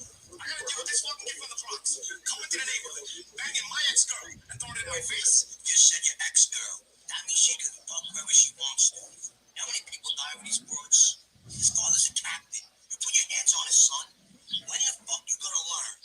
I turn my back on you. You know how many people be your front door? How can you talk about turning your back on me? Benny, you know me your whole life. Your mother was my mother's best friend.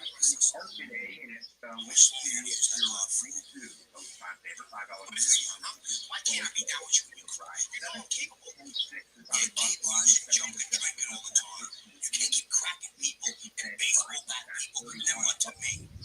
All right, I'll give you that. You know what? I'll give you that. Sometimes I get a couple drinks in me. I want to kill all these jerk offs that think they're fucking big shots. But off the record, guys. You know that Jimmy Almena will be nothing without his father. You know what?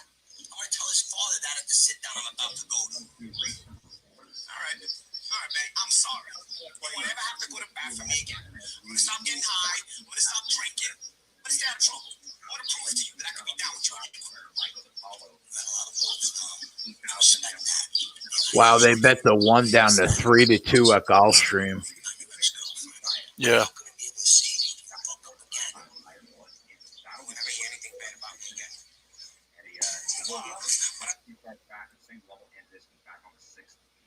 February. So still about 5 minutes away, maybe just over 5 minutes for the fourth over at Gulfstream Park. We'll return to Gabby Godet in just a moment.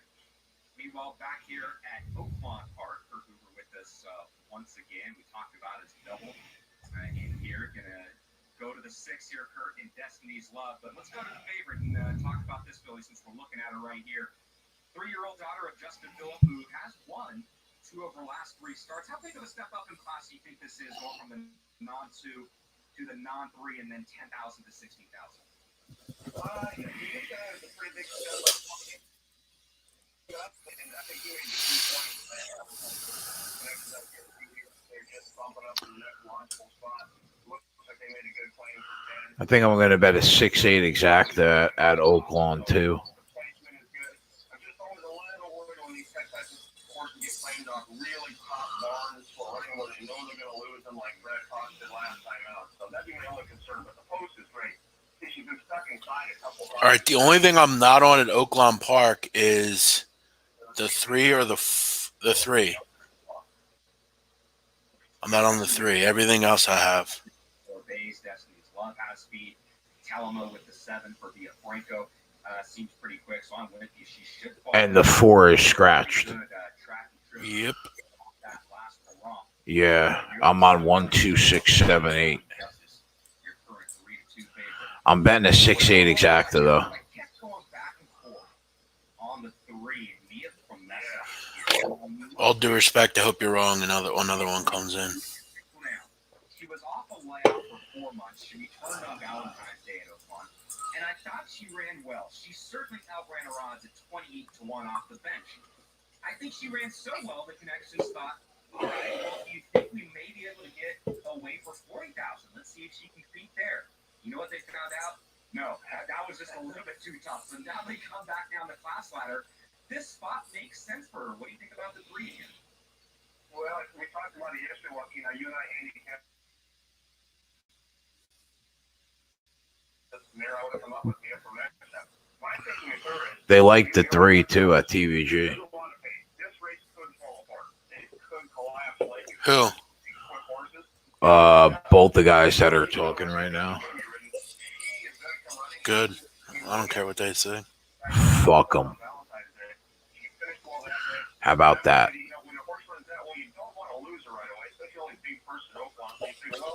Hey, listen to this idiot.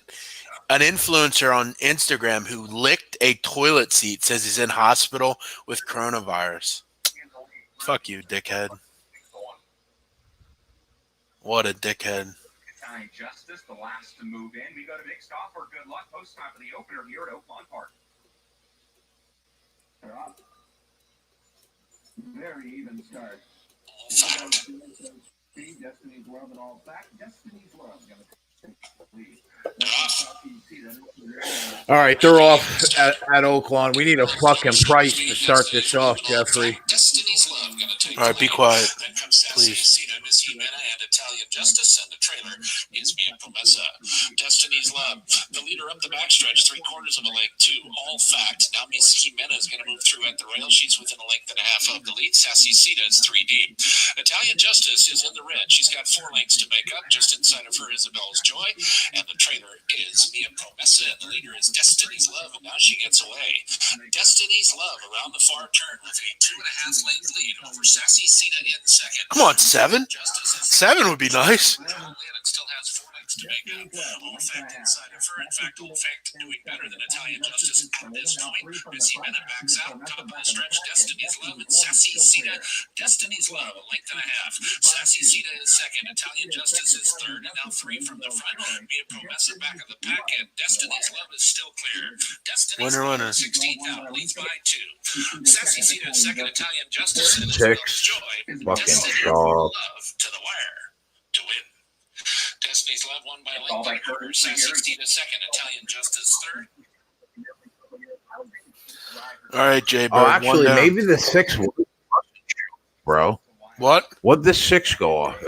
5-2. Oh, yeah, not complete chalk. $7 horse. All right, Jay Bird. Let's see what we got here. What do we got? 1-4-5 or 1-3-5? Yep, 1-3-5. Yeah, I threw the 6 in there too. Fuck you, dude. Bro, come on. What do you want? What do you want from me? I kind of I wish thought Rattle him wasn't a bad horse at 6-1. Fuck you, man. Pussy.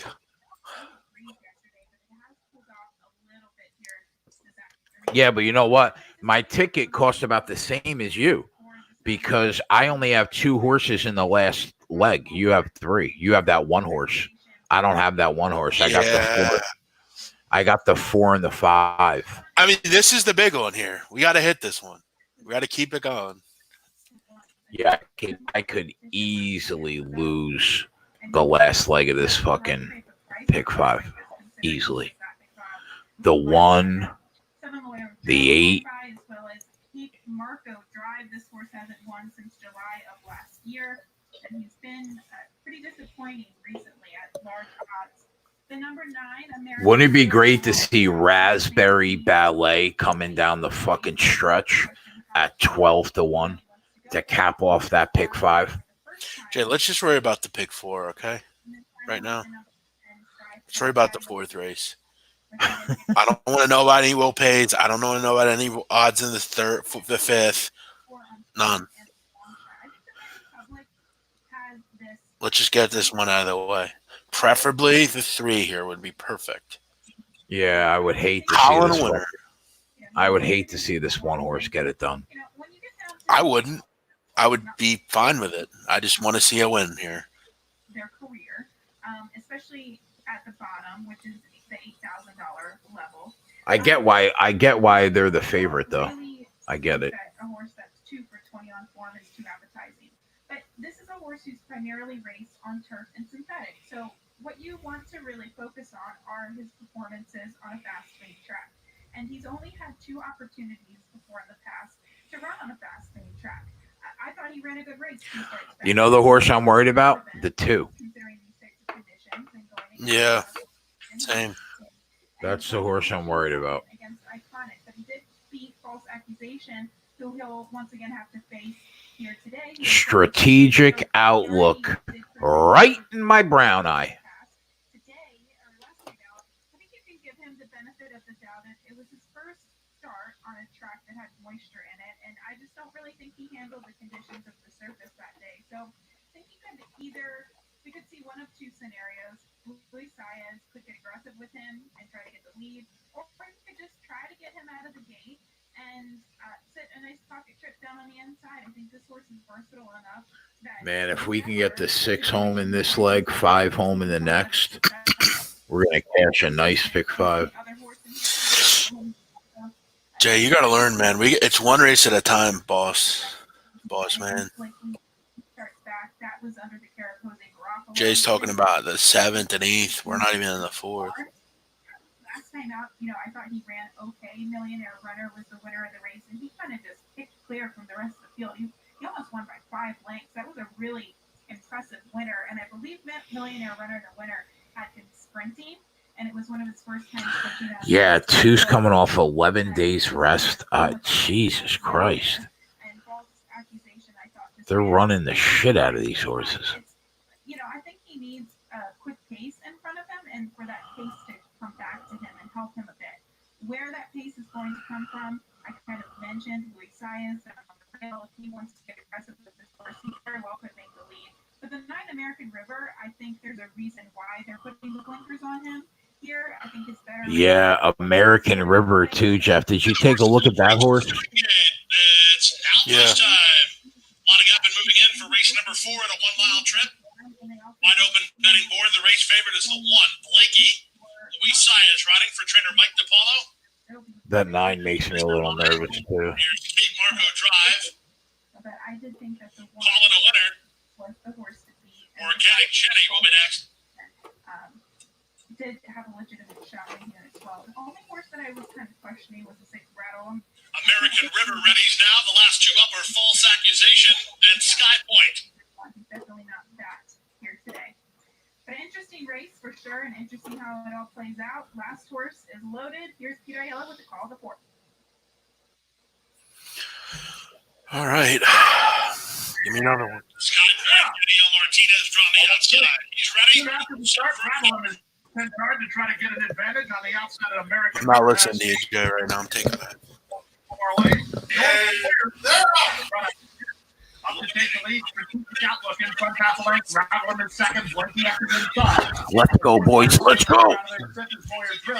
Length and a half of Organic Play, who's this length about 5 lengths behind. He had a false accusation. One on the course of American River. Then Cape Marco Drive, and trailer is Sky Point behind an opening quarter with an energetic 23 and 3. 5 minutes left to go. Strategic outlook leads by an X. Mikey secures the rail spot while trying to move to your second. Gary Bain and Rattle on the 3 wide third. Got the 2.5 to call in the winner. He's a 6 out 4th with half a mile to go. 3 better than false accusation. Dropping back in Lawyer Grill. Trying to muscle around his Organic Kenny. Nothing from the back markers. Cape Marco Drive, American River, and Sky Point. 46 seconds for a strong half-mile fade. With the advantage, it's still strategic outlook in front of half a length. Viking now starts to move to the leader second. Up to third, calling a winner. Back to fourth, Rattle. The rest are not of consequence with a quarter of a mile left to go. With inside position and the lead now, blanking after 3 quarters and 1:10 and 4. Strategic outlook tries to cling to in second. Well clear, calling a winner third with an 1/8 of a mile to go. Under a hand wide, it's Blakey the leader. On the outside, strategic outlook is falling further back to the leader. He's now 1.5 lengths behind. Up to third is American River alongside calling a winner. Here's victory 100 to meet for Louis Sires. Blakey by 3.5. Second, strategic outlook holding third with calling a winner. American River.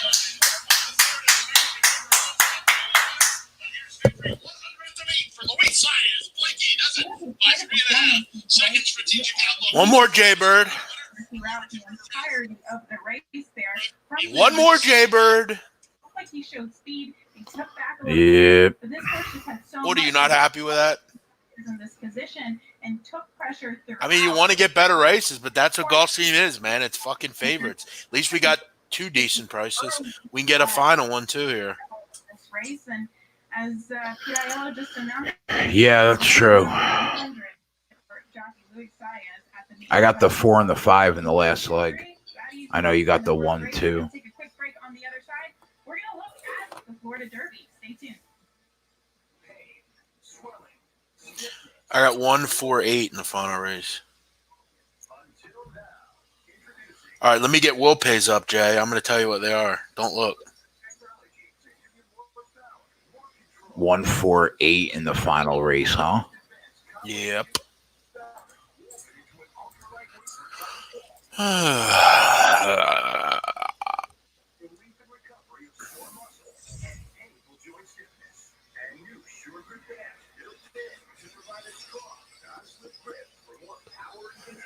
You need total control of your hands to do anything stuff.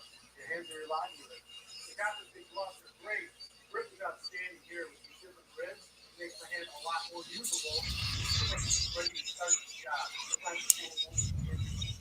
flexibility and pain and soreness, they allow me to do my job even better. Breathable with the fabric with an open finger design for full range of motion, feel, and control. They relieve my pain. When I grab something, I'm not in pain. The support or whatever magic these things do, I don't know what it is. It doesn't matter to me what it is. It works. I get a lot of pain, and it can make it difficult to do the smallest things. While I'm wearing this, I do not have any pain. I can use it on the keyboard, I can use my phone, I drive with it, I sleep with it, I love this glove. Copperfit compression gloves with sure grip technology. Really, from I've got 4 and 5. guaranteed for your money back. Call 1-800. What do you mean you got 4 and 5? In the last leg of the pick 5. Where did you get those? I like the 5. I thought Raspberry Ballet was a huge overlay at 12 to 1, and I think the 4 probably wins the race. Hope you're right. Definitely think it's the best horse in the race.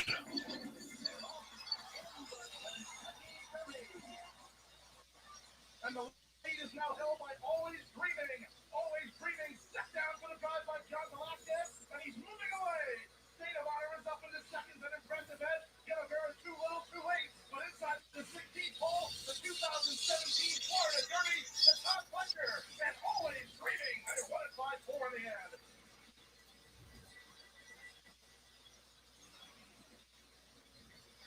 That was a look back at the 2017 rendition of the Florida Derby. Getting the victory, of course, is Always Dreaming. Todd Pletcher, he's been fully loaded in this race year after year after year. In fact, he's come away with the Gulfstream Park Championship title 15 times before in the past. He'll be represented in this year's Florida Derby. $750,000 on the line for this Grade 1. It is a fantastic card on Saturday afternoon, and that is an understatement. So many graded stakes races, but of course, the main focus on the Grade 1 Florida Derby as we are chasing the Kentucky Derby despite it being postponed. Super high five, Danny. Double pick 3, Rainbow 6 opportunity. Guaranteed money in the Rainbow 6, $2 million. It's up for grabs next with race 5 on turn in 24 minutes. And one horse on the also eligible list in Rogue Element. $2 million in the Rainbow 6, huh? Barkley Tab, of course, for Saratoga Sable. It's pretty reminiscent, these connections. Wow. On the funny side, just a few years ago, obviously, they did a run in the Holy Bowl, and it kind of set them up for success in the Kentucky Derby. But we'll go back to Tiz the Law's most recent performance in the Grade 3 Holy Bowl. And, you know, Manny Franco got a lot of flack, I think, for this ride. When you watched it live, you were kind of thinking to yourself, well, where is he going? What decision? One of the $14.80, exact to $20.20, trifecta $18.35. That's a 50-cent try. Superfecta $283 even. That's $28.30 for a dime. High five $234.90. The daily double combination good for $20 even. The other version of the high five with the 10/4, $937.20. Pick 3 numbers worth $8.85. The numbers 4, 9, and 1. Early pick 4, early pick 5. And next with race number 5 that starts the Rainbow 6. We also owe you the 4, 7, 1 pick 3. That's the actual numbers, $19.30. The $8.80 version was with the scratch horse in race number 4. Race number 3, rather. The 5th race, the start of the Rainbow 6. It has $2 million in guaranteed money. It's next. Extremely talented. This will be a big test for him, and I think his main foe will be to the way outside. That's the number 12. All right, Jaybird, you want Will Pace here? Yeah. 4, 230, 260, 5, 560, 160. I'm What are looking you at 181.80, 230, 260, or 586.75. Wow, 232 is better than I would have thought with the 4. He's 2 to 5. Jay, on this race, if the 6 comes in, pick 5, 98,000. Wow. So you either hit the 1 for $182 or the 6 for 98 grand. There's someone out there that old right now. Jesus Christ. Are there any other huge payouts like bombs away? Yeah, the 7, 78,000. The 2, 49,000. Can you imagine, bro? I mean, in an 8-horse field, you have 3 horses that pay 49 or higher. That's amazing when you think about the prices in the first 4 legs. I mean, those horses are 80 to 1, 80 to 1, and 99 to 1. Wow. You know what? 232 is a lot better than I thought with the horse that's 2 to 5. Yeah. Yeah, no, I know. Such a tremendous field, even Independence Hall, Mike Trumpetta making the decision to bypass the But I mean, you know, it is a pick 5. I mean, I'm just going to reinvest it in the late pick 5 and pick 4, so. Yeah. Yep. It's basically a free pick 4 ticket. Pick 5 ticket.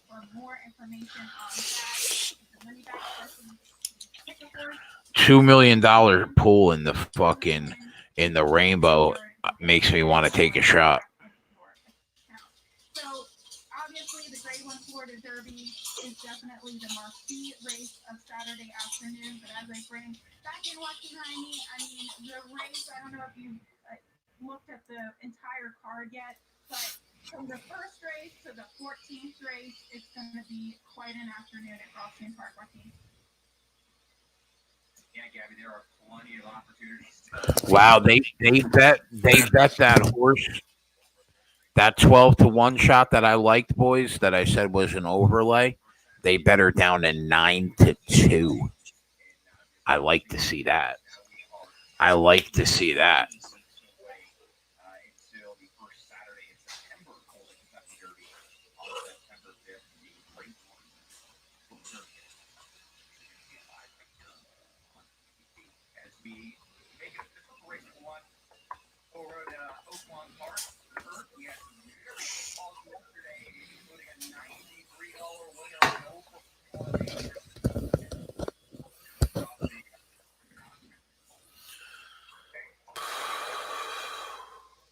Jeff, Yo, that overlay, bro, that I liked. I thought the 5 horse was an overlay at 12-1. They bet him down to 9-2. It's a pretty big move. yeah, it's good. I don't think it's going to mean anything because I think the 4 is going to win this race, but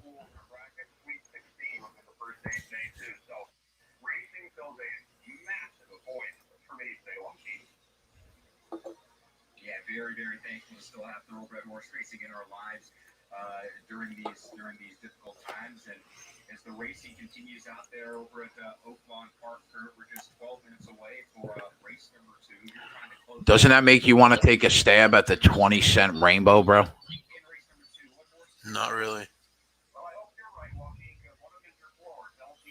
Not really, dude. Honestly, they're so fucking hard to hit. $2 million, huh? I mean, think about it. If we hit this pick 5, right?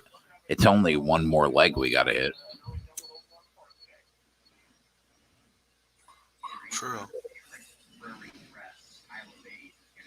That pool is going to be huge. I mean, even if they chalk out, you're going to get paid something. Yeah.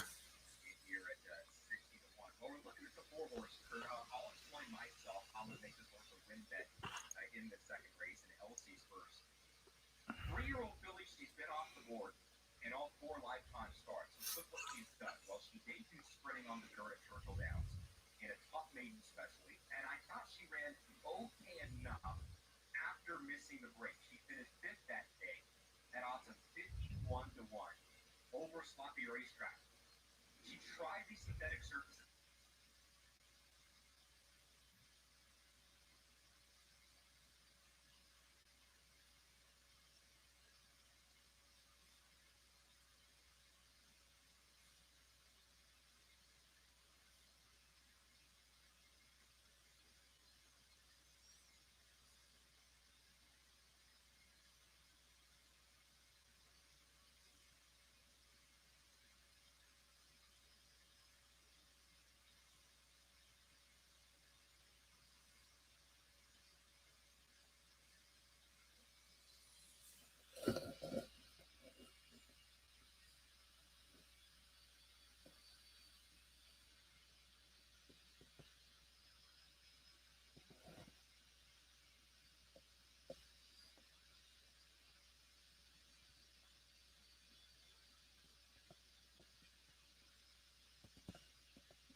Dude, I got a pick 5 for $81.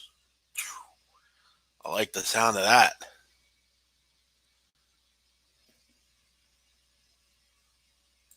I like the sound of that a lot. Starting its main special weight, she was 9-2. She stopped to a walk and immediately dropped in for 25. What do you mean? What you just played? I'm about to play. Did you single the 4 in this race? In the first race? No. I don't have any singles. I'm thinking about. I'm putting together a fucking rainbow ticket. I'm going for it. Now you're making. Well, I'm not going for it. Fuck it. $2 million pool. When the pick 5 pool is going to be what? A few $100,000.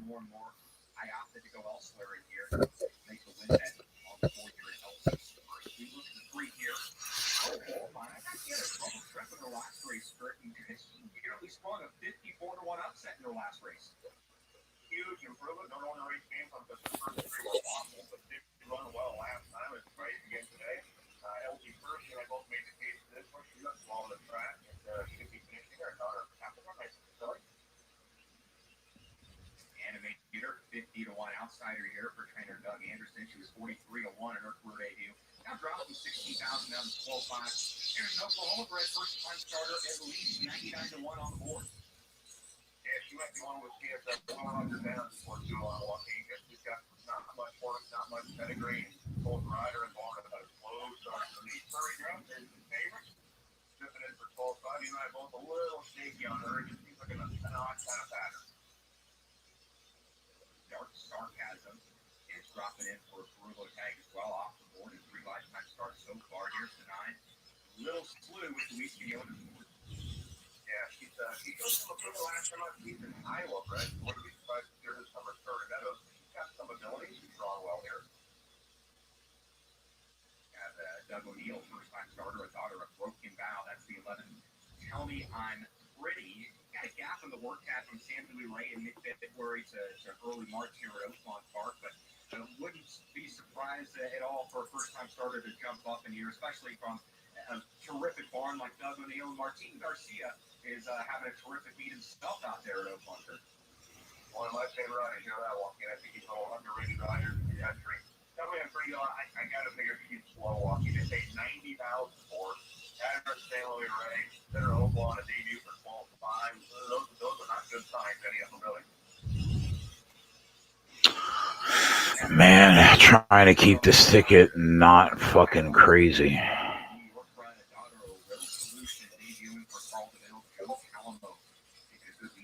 Garcia, going from Southern California to Hot Springs, shows Calamo's terrific meet for him as well. 6-1 on the outside. We are 6 minutes out for the second Euro Ball.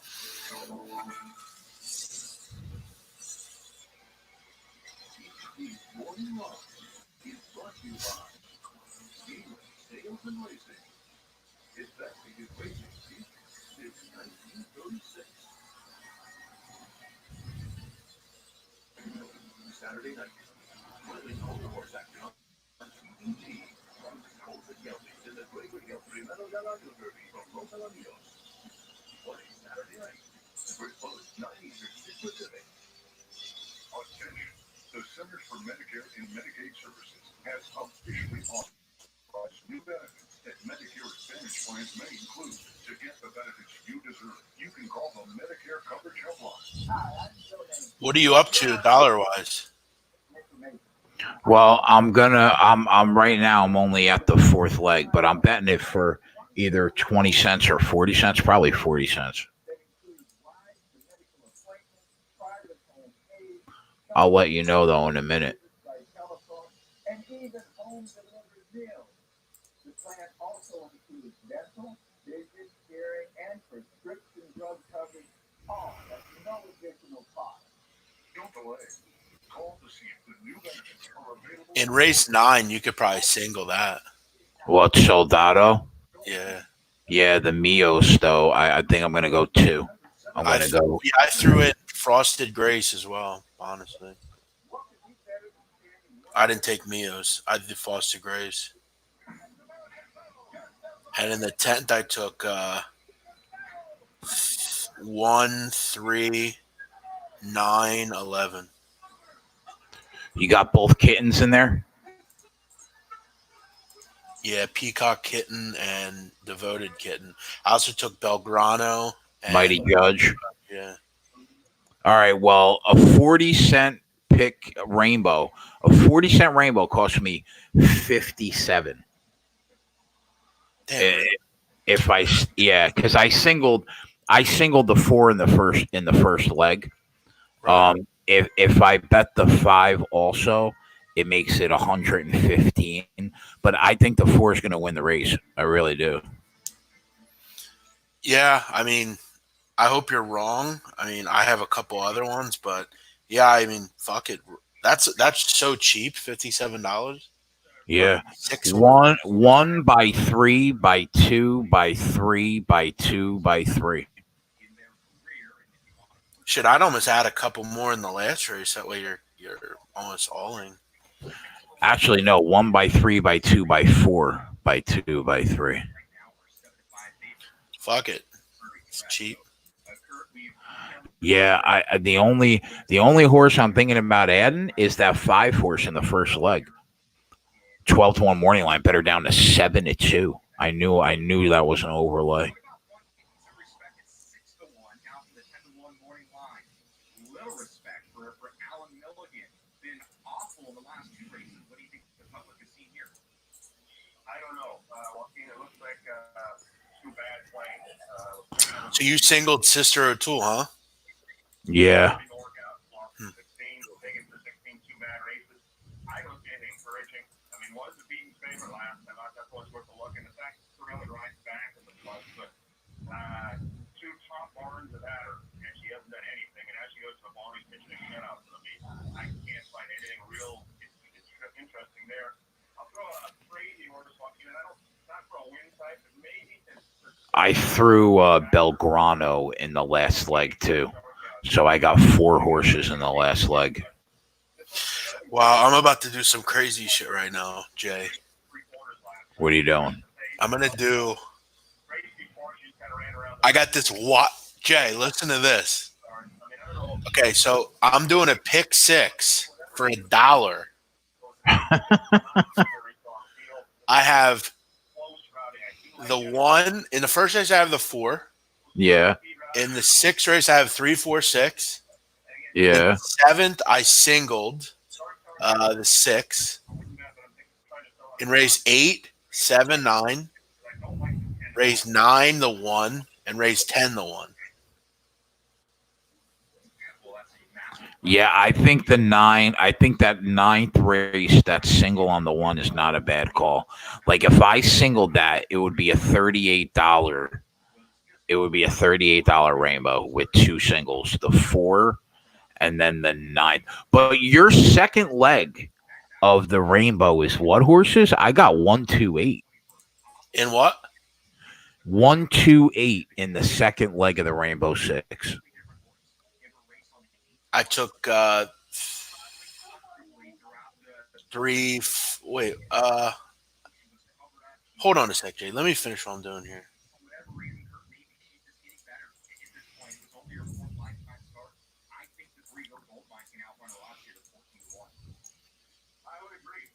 Okay, what were you saying?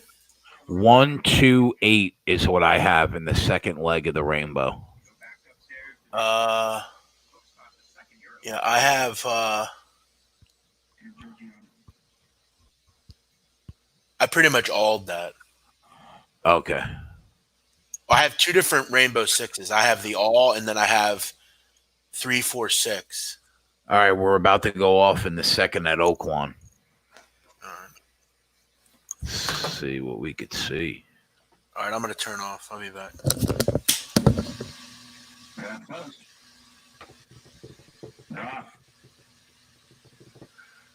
Red lingerie and low respect with prairie dress. Prairie dress to the front. Rigmarole and tell me I'm prettier close up. Then dark sarcasm. Her gold line Battlebot and Georgiano with a little slew animator and a face her. Prairie dress from red lingerie past the half-mile marker. Prairie dress 3/4. Red lingerie is taking a half line to Rigmarole who's on the roof. And Rigmarole up to John second and 2 from the front. Tell me I'm prettier tightly between marches. Her gold mine is sketched with 5 lengths to make up 2 in front of Low Respect. Then comes Dark Sarcasm, BattleBot, and Elsie's First, all double digits off the lead, as are Georgiano and Little Slew. Animator is the trailer, and Prairie Dress is the leader, and Rigmarole closer now in second. Prairie Dress only leads by a point. Rigmarole and every 10 scout finished the favorite. Off the 10th, and after Prairie Dress, and here's Rigmarole. Coming on the city, also with a chance, new leader, Rigmarole has taken it over. With Rigmarole now in front, Tell Me I'm Prettier. Have you seen Little Slew has run up into fourth, and Tell Me I'm Prettier is now the new leader. Tell Me I'm Pretty, Rigmarole trying to battle back and doing just that. Tell Me I'm Pretty, Rigmarole, Tell Me I'm Pretty, right together. Boy, that's the second race whacker. This could be a dead heat between Rigmarole and Tell Me I'm Pretty. Prairie Dress might have held on to her. Tell me I'm pretty, Rigmarole, tell me I'm pretty, right together. Gold race here in the second. Oaklawn Park. Well, that's a loser. Starter skirt. We know you need the 12 Rigmarole Yep. out on the inside. 14-1. Tell Me I'm Pretty ran very well here as well. All right, well, I'm done with Oaklawn. I'm just going to focus on Gulfstream. Obviously, I'm not going to. I just wasted $72 at Oaklawn for fucking what? Yeah, my ticket was 100 even.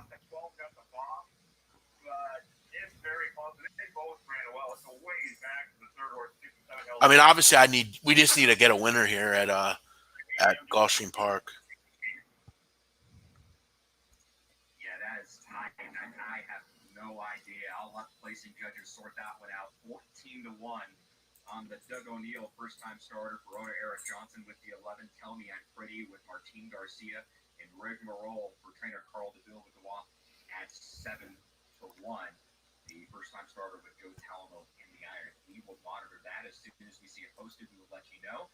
Gabby will send it back to you over at Gulfstream Park. The field is on the track to begin this Rainbow Six today. Joaquin, thank you. That's right. The Rainbow Six kicks off in this upcoming 5th race. And if you're just tuning in, it's a $2 million guaranteed pool today. And it was recently announced just a few days ago that there will be a mandatory payout in the Rainbow Six on Saturday on Florida Derby Day. Pete Aiello Well, actually. they're warming up for the Rainbow Six in here right now. And here is the number 4 Sister O'Toole. If you just were watching the screen, you saw that Luis Saez, who just got his 100th victory of the meet last race, had this one warming up nicely. Today there is a $2 million guarantee in the pool. As this race, you can see the field. We're up to the number 6 Uncovered Outlaw. This race at a mile on the firm turf course for Florida breds, these fillies. It's a maiden race, a maiden special weight. The 7 is next, 99-1, a long shot there, 0 for 12 thus far. And then the number 8, Azu, is next as well. A big scratch, I thought, of the 9, Tinin, because this filly, the outside runner, she was actually supposed to be the pace of the race. So with her out, Yeah, Joe, we're live on the Pick 5, buddy. the main speed in here, because I do think that's a big important question of the race. I thought that the 4. Yeah, Aaron, I'm still. She's a closer. She needs pace to close into. So the scratch of the 9, I think, really hinders her here today. Where the pace could come from could be the number 1, Gianna's Gem. Yeah, I guess I'm gonna single that fucking horse. That one horse in the 5th leg. Only made her debut this year as a 5-year-old mare. She showed speed, she faded, and finished 2nd at a mile. And they've cut her back in distance since then. Now they've decided to stretch her back out in distance and go to. All right, fuck. An error occurred while trying to place the bet. And she's out of a mare. What does that even mean? And they cut you off. Is that race off? Sibling, Little Twitch, actually was a 3-time winner on the turf. So I think it is a good sign. You can see Oaklawn Park, those official results. Damn, is Spread actually going to come on today or no? Very close finish there in the second race. But the 11 did get her head down in time. Tell Me I'm Pretty, the winner, 11-12-7 in the second at Oaklawn. So this upcoming 5th race, again, Fuck, man. 4 Sister O'Toole is the horse to beat. She's 3-5. Short price favorite. We do have some. Now I got to try to put this ticket together again. So to make it Luis Saez for the 4 Sister O'Toole, and then Paco Lopez will ride the number 5 Raspberry Ballet. But you go back and watch Sister O'Toole's last race on the 6th of March at Gulfstream Park, and I actually did think that she had a bad trip. She came out of the gate, she was taken up badly. A couple of horses came over on her, and Javier Castellano had to completely stand up in the saddle. In fact, he almost flipped heels. He still almost fell. It was that significant. So I actually think, although she closed him off of the pace and she was so far off of it last time out, she can find herself in a more forward position. I don't think she's going to be on the lead by any means, but I do think she might be a little bit closer to the pace than what we saw in that last race. But she is a 3-year-old filly. You know, she's gone against 3-year-old border breds, especially in her last race, so she has to step up against older competition here today. I think it's an absolute joke that golf isn't playing. Like, why is golf not playing? Seriously. Like, am I missing that? Like, why golf is not running right now? Something that, like, really, just stay. You don't have to be close to each other at all. The horse to beat. Others in here, I mentioned the 1 has a little bit of a turf pedigree. She's being that is second choice, 5-2. There has been some attention on the 5 Raspberry Ballet at 5-1. If fucking Raspberry Ballet wins, I'm going to be pissed. In my opinion, she was recently second at the maiden $16,000 level, and I didn't think that this was a very easy race. The only other horse in here that the betting public's really kind of focusing on is the 8 Azu, and this 3-year-old filly is by Japan, the stallion, kind of a new stallion, and looking at the statistics of his progeny, they're actually a little bit better on dirt. You get Smarty Jones on the bottom side of the pedigree too, and you look at some of the runners on the female family, and they've mostly been accomplished on the dirt. So it's hard to have confidence that this horse is going to improve with the surface change. If she does, she could win, but she does need to improve, in my opinion, in order to win at this race. Just a few more horses left to load. Your favorite, the number 4, Sister O'Toole. We'll see where she finds herself in the beginning stages of the race and her Luis Sayas. Here is Pete Aiello with the call of the 5th and the start. I couldn't get the Rainbow 6 in, boys. Fuck. They kept denying me. These motherfuckers. All right, I got 4-5 in this last leg. Let's go, A2. Come on, A2. Come on, A2. Fuck you, Raspberry Ballet.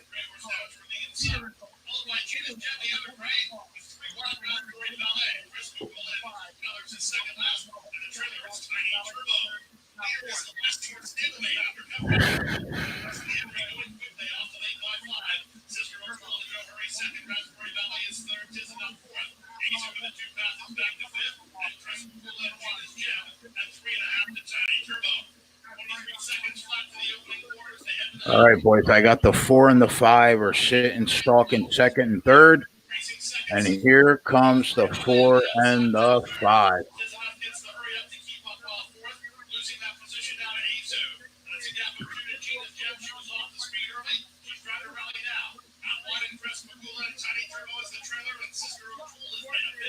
Come on!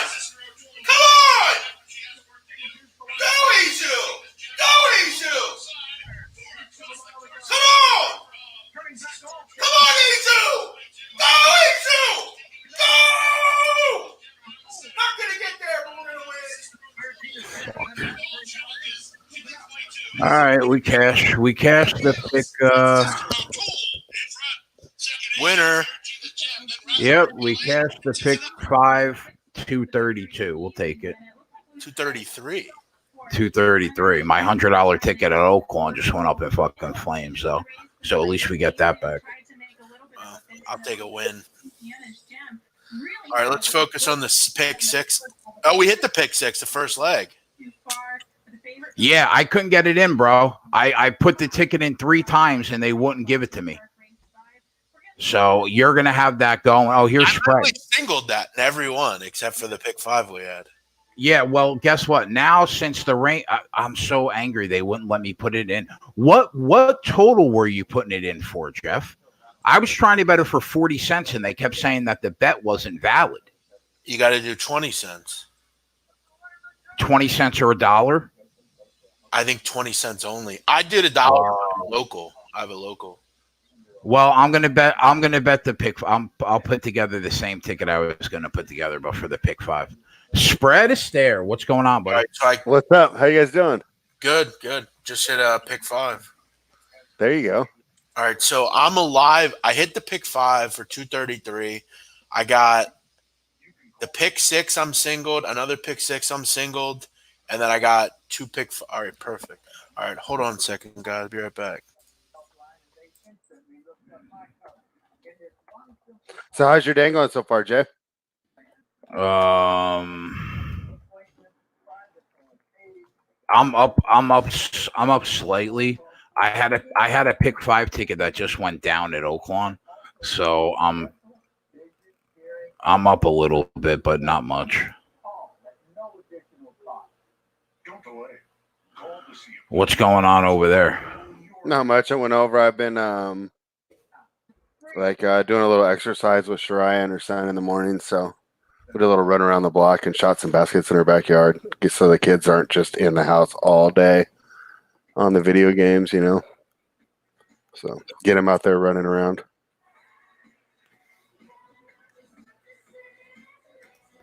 Now I'm gonna bet pick five. I'm gonna put together a pick five ticket right now at Gulfstream Park, and I'm going to bet these races individually.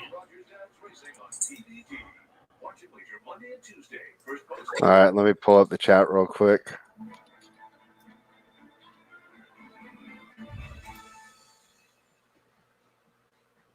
Welcome back to TVG. Just a few moments ago, we went through the Grade 1 Florida Derby, but it's time to get to the ladies, the fillies, the Grade 2 Gulfstream Park Oaks, $200,000 on the line. This will be race 11 on the 14-race program, going off around 4:50 p.m. Eastern Time, and another big field set for this rendition of the Gulfstream Park Oaks. 12 horses, in fact, with 2 horses on the also eligibles for Grand and Mary Louisa, 13 and the 14.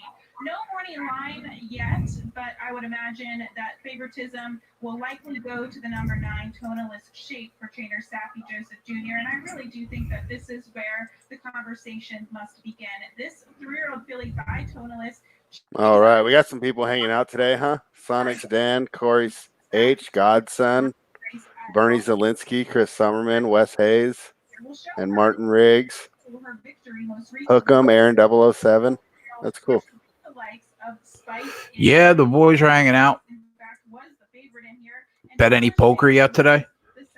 No. I was weird. I went to bed at midnight. I woke up at like 4, couldn't go back to sleep. I woke up and I tried to play a little, but the tables were dead. And then I fell back asleep and I slept till like 10:30, which is like the latest I've slept in a long time.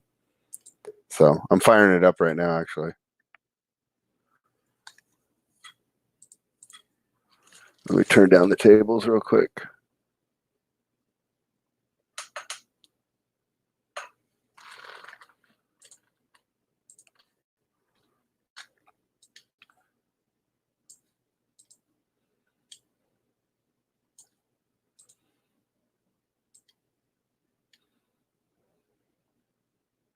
Corey H, how do you pay to pick 4 and lose money? That's wild.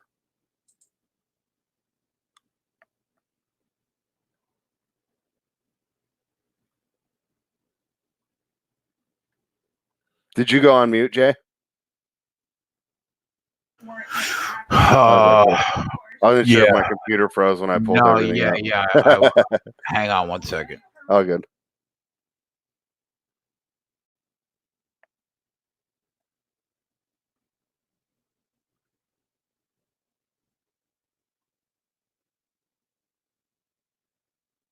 So what's going on in the chat, guys? Chris Summer was asking where I play the poker at. I'm playing at Bovada right now. What's ACR?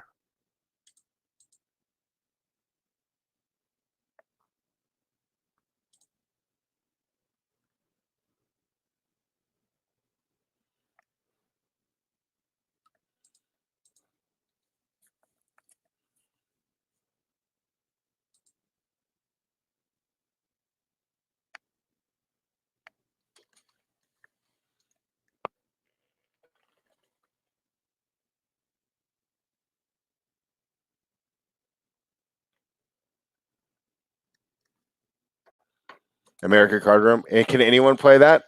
Or is that just in the legal areas? I'm in California, Chris.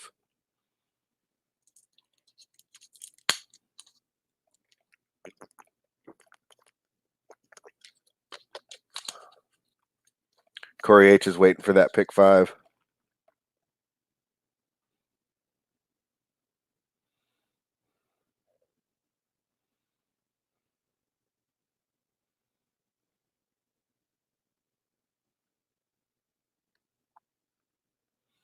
All right, let me see if there was any NFL news or anything today.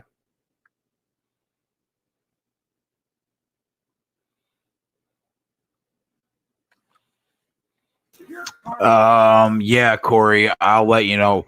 Right now, I'm looking at a 4x3x3x2x4, and the ticket's $144. Though I would like to chop that down a little bit. Those repair bills never had a chance. Look at those Hall of Fame dance moves. Saving money on expensive car repairs with CarShield will do that to you. It's like having a What do you mean about the withdrawing, car. Chris?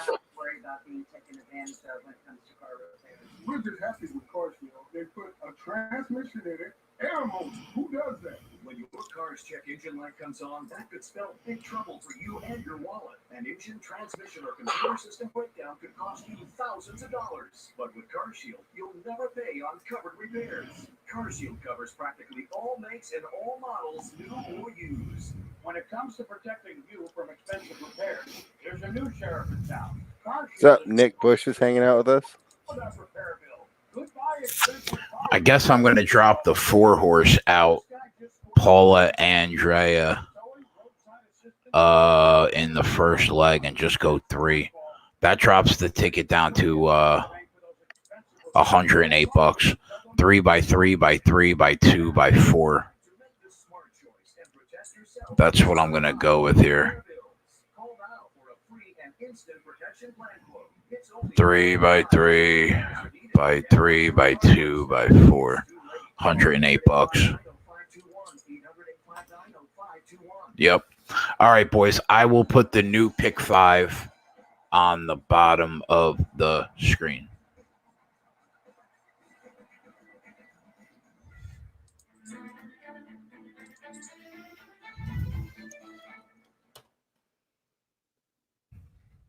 You're back 11 minutes away for race number 3 in Hot Springs, Arkansas. 1, 2, Park. You're 8. about 15 minutes away for race number 6 at Gulfstream Park today. Race number 6 is going to begin their lane at 5. We'll return to Gabby Goddard for more on that in just a little bit. And not too far around the corner, just about 30 minutes away for racing in Northern California today. Race number 1 at Golden Gate Fields has a scheduled post time of 12:45 Pacific time. So that is what's coming up here on the morning line. Thanks for spending part of your Thursday with us here on TVG. As the field makes their way onto the main track for post race number 3. So state right $16,000 claim race. Now winners of the lifetime. They're going 6 furlongs on the main track. One favorite to the outside, Betty Ann. For Tanner Peace and showed speed against Upper. Now dropped the pass. These conditions, this is a particular race for horses. All right. There you go, boys. In their career. But when you scan through the past performances, you quickly see that this essentially could be a non-winners of 2 lifetimes in a way. There's a lot of horses that just have 1 lifetime win to their name in here. The 1, the 2. So I just pulled up an article on USA Today. The 10 most confounding moves of free agency. So they're saying these are the worst moves. They put Randall Cobb to the Texans as one of them. They didn't like the tackle that you guys picked, George Fant. Do you know anything about him, Jay? He went to the Jets.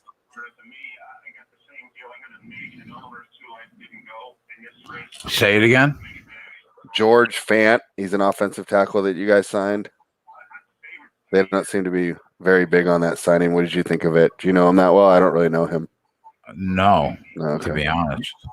Yeah. He, I think he was a backup on the Seahawks. Eric Flowers to the Dolphins. Yeah, he's not very good. Jimmy Graham to the Bears. I'd agree that probably wasn't a very good signing. Austin Hooper to the Browns. They don't like that, huh? Interesting. I thought that was an okay signing. Maybe because they gave him so much money. Blake Martinez to the Giants. I don't really know him that well either. Jordan Phillips to the Cardinals. That's interesting. I thought that was an okay one. I guess a lot of these they just think they overpaid. They don't even like Joe Schobert to the Jaguars. Interesting. You just have to draw a line through that race from Betty and 2 races ago. It was an absolute. And then they put Tongan guy, I can't pronounce his name, to the Lions as a bad contract, and Trey Waynes to the Bengals as their top 10 worst signings. I'm surprised the Raiders didn't make it with Jason Witten.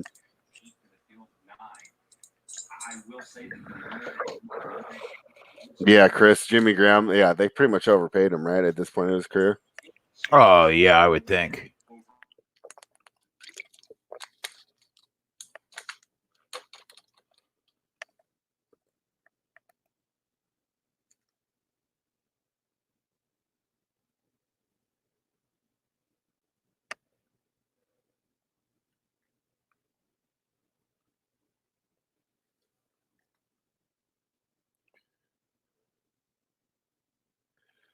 Still no destination for Jameis. I'm actually surprised about that. Still no destination for Jameis, huh? Yeah, I mean, I like when you read, like, I don't even know anyone who's like rumored to be interested.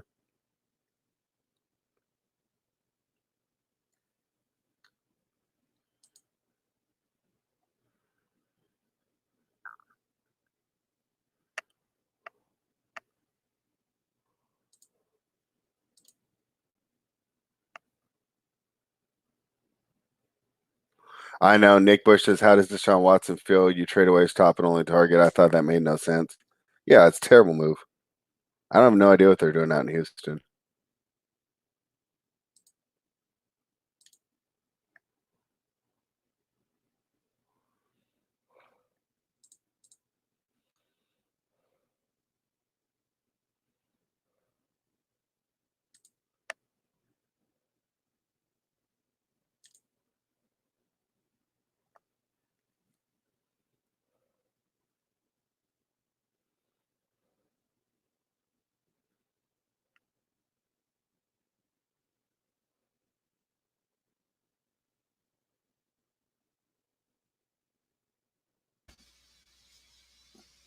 Hey, Jay.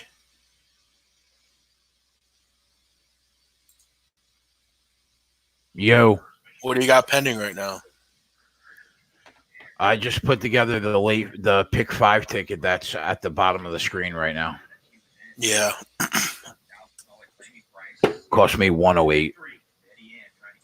Yeah, I got one. It cost me 108 as well. I went too deep, the 1 and the 8 in race 9. Everything else is 3 by 3 by 4 by 4. Yeah, and this next one I got 3, 4, 6. I have 1, 2, 8. Oh man. Well, Jeff, one of us will be live for the second leg. Yeah, I think I might have picked the wrong horse, to be honest. I think that's what I did here. I think I picked the wrong fucking horse. Yep, I did. I picked the wrong horse in this race. Fuck! So you got to look shit over, man. Who did you take? I meant to take the 5, Shanghai Mistress, and I took the 6. Oh, okay. Angeli, 40 to 1. That is no shot. Well, I could pretty much kiss these goodbye. I mean, I'm going to need the 3 or the 4. I'm going to need the 4. That's the horse. I had it in there, the 4, but the ticket was like 144, and I was like, I don't really want to fucking spend that. And that was the horse I took out. Dude, I'll be honest. I totally fucked this ticket up. I think I just clicked the wrong horses two different times because I would have never taken the 3. I meant to probably take the 2, and then I meant to take the 5, but I took the 6. That's rough, man. I actually really like the 8, to be honest with you. 10-1 morning line. They bet him down to 7-2. I think he's got a really good shot. I might bet him to win. I might bet a pick 3 just to fucking do something here. I might do all. See if I can just get a price. What do you think, Jay? All, and single who? Maybe not single anyone, just all. What would that even cost? I'm about to look. Pick 3. I want to see what a pick 5 all would cost. Like at least 1,000. If I all at a pick 3, it's 252. Bro, you don't even want to know how much it would cost. $24,192 to all a pick 5. I mean, no one's doing that. All a pick 3 costs you $250. Just hoping for bombs away. Yeah. You know what I'm gonna do, Jay? What? I'm gonna do this. I could do all 6 and 7, and then 7, 8, 9 in race 8. All 6 and 7, 7, 8, 9. That'll cost you 84. Yeah, but I could even take a few out. Oh shit! I hit place bet. I'm fucking. Jay, I hit fucking place bet. Was it for the $84 ticket? Yeah, instead of cancel. Oh, what happened? You like up until a half an hour ago, you were on the money, bro. You're falling apart. Yeah, I'm doing too many things at once. I got the phone here. I got you in my ear. I gotta focus. I'm usually not like this. Okay, let me just do another one. Pick 3. Okay, but I'm gonna remove Anjali. I'm gonna remove the 7 as well. Race 7. I'm gonna do all other than the 2. I actually don't hate your all and then the 3 horses. Yeah, but I didn't need the 6 or the 7. I mean, they're not going to win either of them. I think Rosa Star at 15-1 has a shot in that last leg.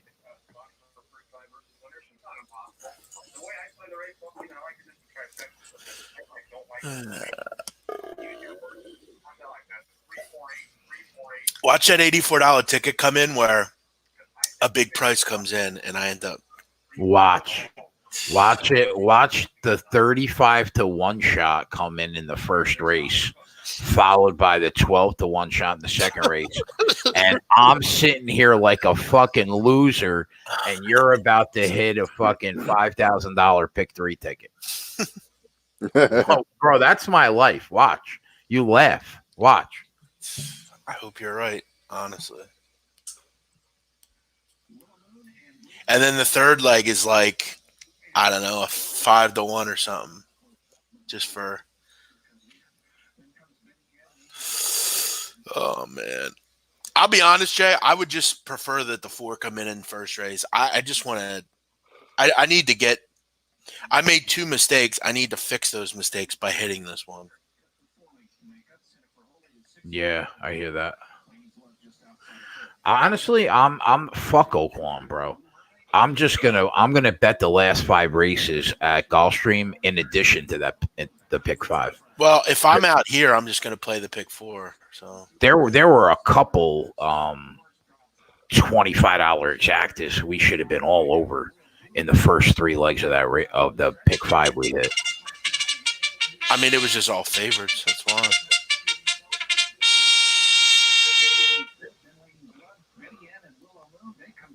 Jeff, how much do you think the Bugle guy gets paid at like Churchill Downs? Race 6 to to go out and like blow that bugle. A few thousand, probably.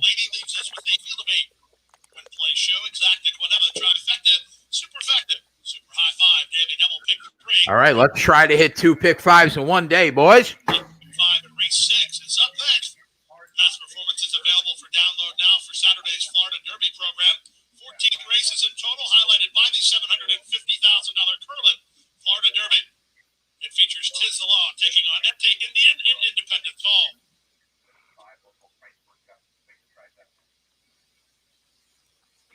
I mean, you have to trifecta box that, right? Independence Hall, Ete Indian, and Tiz the Law.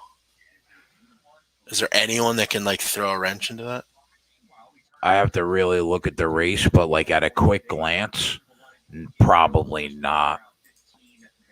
I think that Tiz the Law Independence Hall Exacta is going to be rock solid, and there's going to be so many good horses in the race that you'll probably get a $30.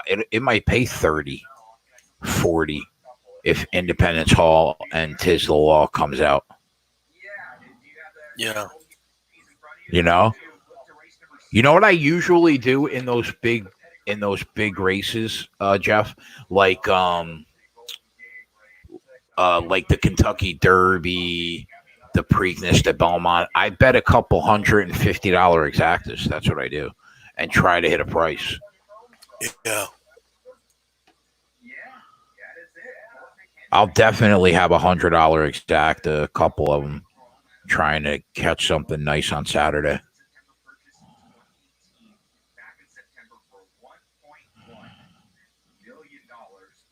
Spread. Yeah. Last night we were fucking around, right, when we were on the show, and I was playing blackjack. Yeah. So I'm like, all right, let me stop playing blackjack right now, because let me take the $300 I made and run, right? Right. So I'm betting Australia the track, Uh-huh. and I put together like $150 pick 4 ticket. Uh-huh.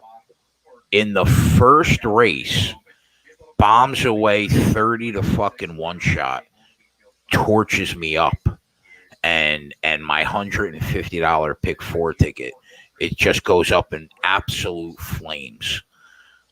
It actually tilted me, bro. I was so aggravated that I went back to the blackjack table. I played. Oh, no. I listen to this. You ready? I played 5 hands. I bet 500 on the first hand. It goes down. I bet $1,000 on the second hand. I win. I bet 500 on the third hand. It goes down. I bet $1,000 on the fourth hand. I win. I bet a nickel on the fifth hand. I win. And then I bet 200 on the sixth hand. I win. And I'm like, I'm fucking out. And I end up picking up 1,700 because I was shocked that it tilted me up. I was like, what am I doing? What am I doing right now? I said, I'm betting $1,000 a hand at blackjack. What the fuck am I doing? Yo, Jay. Yep. Last night on Periscope, there were about 30 people that. Let me ask you if you think I can do this. Okay, so someone started asking me like capitals and shit, and I said I could name 200 countries, or it was 200 countries. I said I could name in 10 minutes, and someone said there's no way you could do that. No way.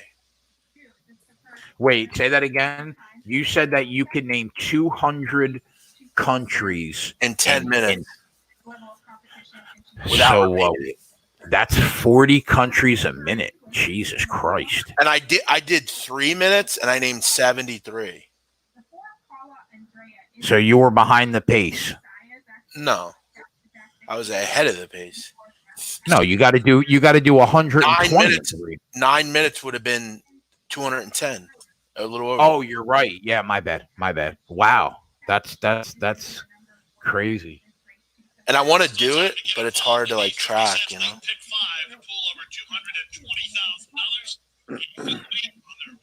And the thing is, in 3 minutes, I had to rush because I was just trying to get them out quick. 10 minutes, I have more time, so I can pick them. Did you end up going back to the poker table spread after we got off? Yeah, I played till about midnight. How'd you do? Not too good. I lost a buy-in. Full house over full house. So Oy. I won a little this morning though. I won like half of it back this morning at 5 a.m. Then the table died out, and I went back to bed. Kevin's got 186 next race in at Gulfstream. I got 128, Kev. That's what I'm rocking with. Jeff, what's this publication, Philly Voice? Have you ever heard it? Yeah. I'll be right back. I gotta hit the head. They got a little article today that says they got rid of Jenkins because he was they wanted to turn it over to Wentz and that he wasn't big on Wentz's leadership. Did you read that? I did not read that. No.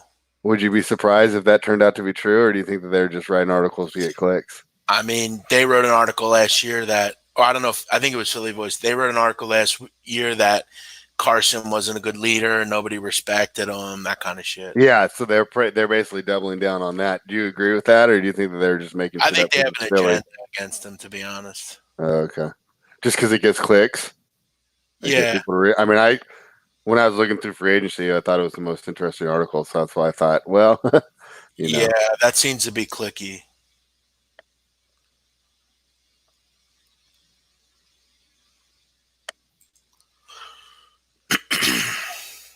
How do you think McCarthy will do on the Cowboys? He'll do better. I mean, he's a much better coach. Yeah, that's what I'm thinking too. They got to figure out what they're doing with Dak Prescott, though. They didn't finalize that yet, did they? No.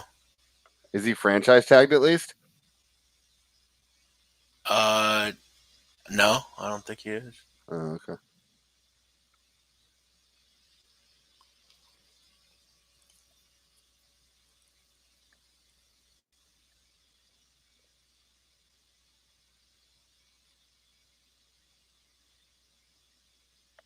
Yeah, I still can't believe nobody's picked up Jameis yet. That's just wild to me. Yeah. And the horses have reached the starting gate. I agree. It's now post time. Lining up and moving in for race number 6.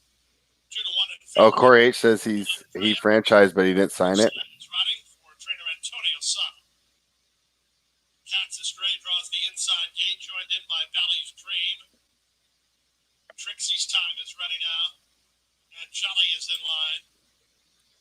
Last two up, Paul Andrea, and from the outside. And I really fucked this ticket up, man. I'm going to have to get lucky on this one.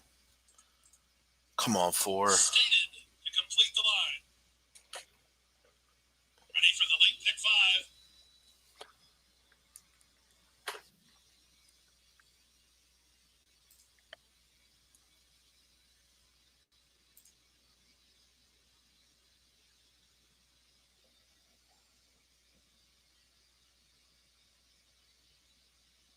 Starter holds him. And I'll be right back, Jeff. All right, bro. Wide, play that tone. Valley's Dream has speed. Cat's Astray trying to save her inside spot. Trixie's time goes into the top flight, and she's challenging for the top. 3 wide in Shanghai Mistress. Play that tone. Won the start, but she's scored 5 wide as Paul Andrea slides it her inside. Cat's Astray on from third last. Second last is Angeli, and out the back door is Stated. Around the far turn they go, and on the inside, Trixie's time leads half a length. Shanghai Mistress is second. Valley's Dream is third. Paula Andrea is now loose and charging 3 wide while fourth. 2 back to Cat's Astray getting ahead of Play That Tone. Stated will have to rally while about 7 lengths off the lead. And out the back is Angeli as they turn for home. Trixie Go 3. Holy shit, 3. Bring this big upset, 3. Go 3. Go. Go. Holy shit. Holy shit. Get there, 3. Yeah. Yeah. Yeah! Holy shit! Yeah! Yeah! 21-1! Yeah! Woo! Yeah! Woo! Oh, whoa! It ends up working out. I get lucky. Holy shit! Whoa! Whoa! Oh, yeah! That's what I'm talking about, folks. That's a $35 horse. Woohoo! Yeah. I ended up making the wrong decision, but it was the right one, folks. Yeah. Holy shit. Wow. Whoa. It got some late money. It bounced to 16 to 1. Wow. Jay's not going to be happy.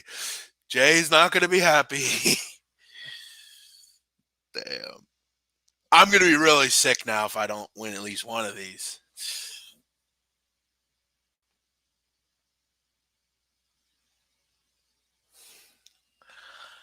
All right, now I got some pep in my step, boys. Ooh. Oh, man. That was electric. I misclick and take the 3 in 2 different plays and ended up working out. Oh, my God, man.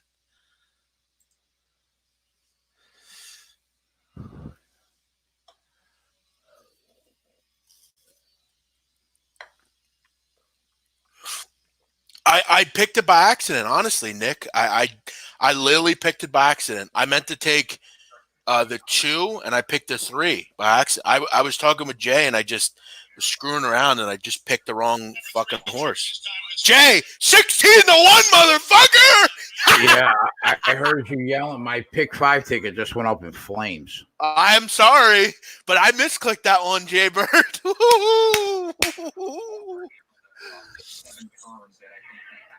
Yeah, it's all right. Good for you. Get the pick 4. One racetrack I've spent numerous days at is Golden Gate Fields, as we're just a couple minutes away here for the opener start of their early pick 5. In addition to the early pick 5, exactly trifecta, super rolling pick 3. There is your I mean, end of the day, though, it really don't matter because it's all for nothing if I can't keep moving on. But aren't you all in the next race too? I have 4 different tickets right now. I'm all in 2 of them. I got some where I don't all. I'm all over the place.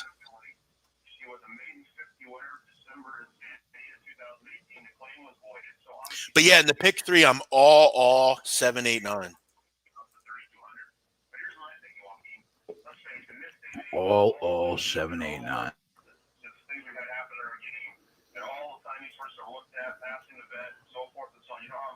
There's a couple of big, not bad prices in the next race too. 12 to 1, 12 to 1, 8 to 1. Read it too. At the moment right now, while the field approaches the starting gate there, let's get official over at Oaklawn Park, and it goes to the 9. Betty Ann, your 2 to 1 post time favorite, Alex Berzer. What are you going to do, boys? Sometimes you hit a pick 5, and sometimes it goes down in the first leg. It happens. Just don't go get tilted and play blackjack.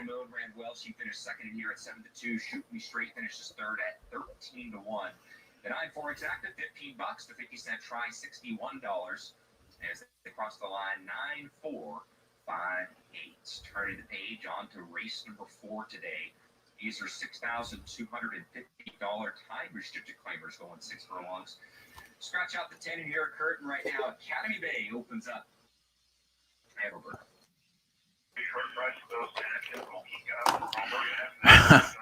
Yeah, you got to laugh, Nick.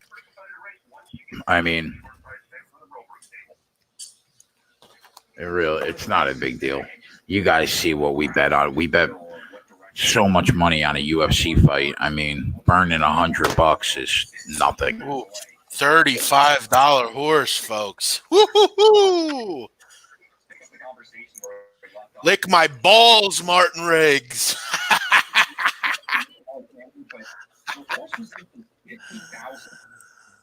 I love it. For 3,200. All right, Jay, get in on the pick 4 here. Let's do this. Why not come back for, say, 12-5 or 20 or anything of that matter? I mean, is this a little bit of a red flag that this horse comes this far down the class ladder? Yeah, I'm going to look now. She had a couple works, and then she didn't work at all in the month of February. Ship her up to Golden Gate. Probably thinking the synthetic track is easier on her because she's got her issues. How many fucking turf races are in this last pick 4? But my thinking is, look, 2. Alexander's got a lot of horses, lots of fillies, lots of mares. He's probably not going to breed this filly. For 3,200, good luck. She's win. She's got her issues, but it looks to me like she's in a spot where she can just be up close. I just think she's better than these horses, so I think she's a standout. Do you bet? Do you ever bet Golden Gate, Jeff? Not too much, but I have. You got the single on the early pick 5 to start off the sequence here. But yeah, maybe the look at the thinking is, all right, if we're going to part ways with this filly, meaning she's going to get claimed today, at least let's part ways on a victory, right?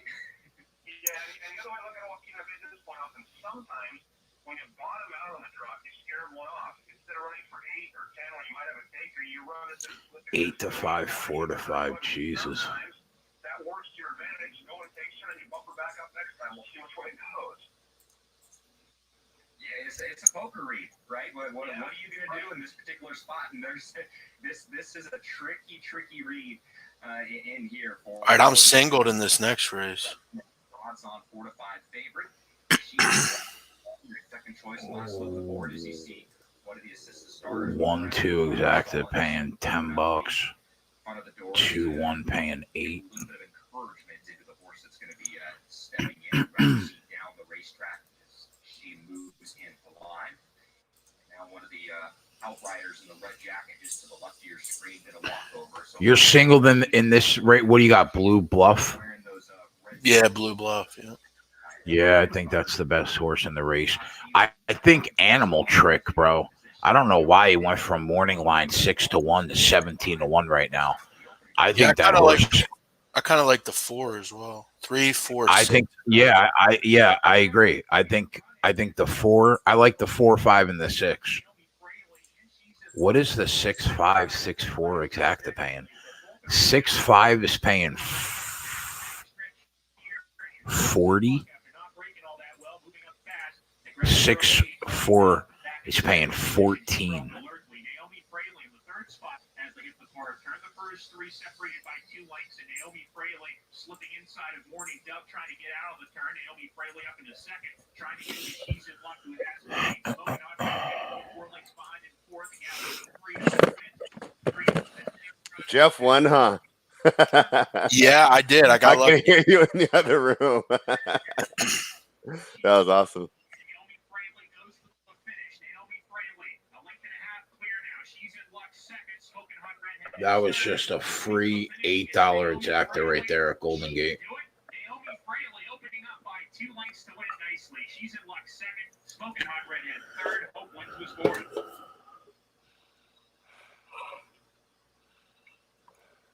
Nice call, Matt. I mean, she can do it. We can do it. Naomi Fraley is going to get the victory here in the opener at Golden Gate Fields, and she completely blew the break, Kurt. I mean, how much the best was Naomi Fraley in here? Walking, I thought she could lose, like I told you, but I could see any way she could get beat. And when the gate spun, I said, well, there's the way she can get beat.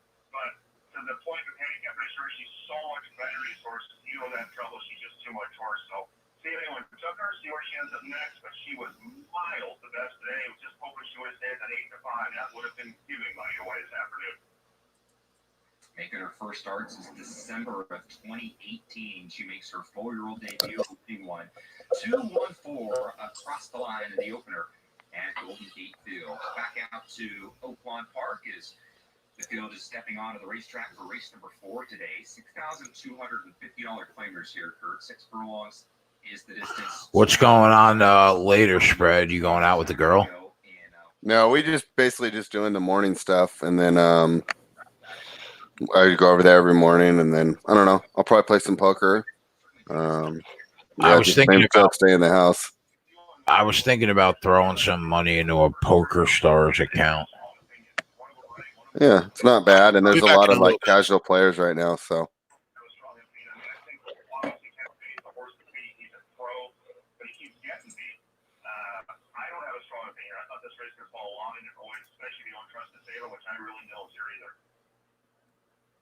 Yeah, I wasn't necessarily sold on the favorite here. What sucks is I don't think that you can get in. I can't play Poker Stars now. Can you play WorldSeriesOfPoker.com? Is it for real money? Yeah. WSOP.com.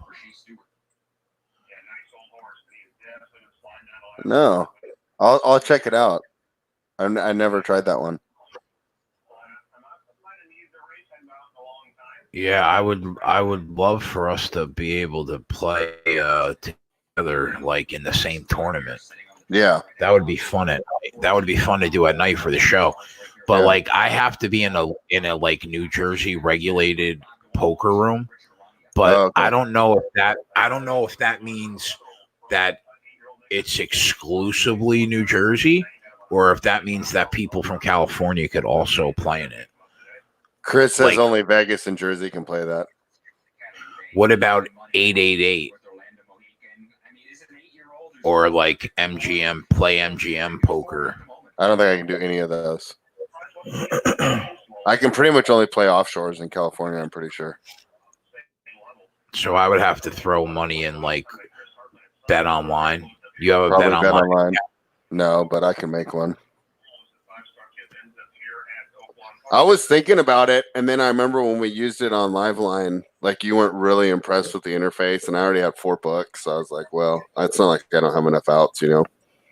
I actually liked Bet, like of all my offshores that I had, I liked Bet Online the most. Okay, well, I'll probably jump in there. I heard they're a pretty good book. I heard they pay out pretty quick and all that good stuff. Yeah, they were good. So.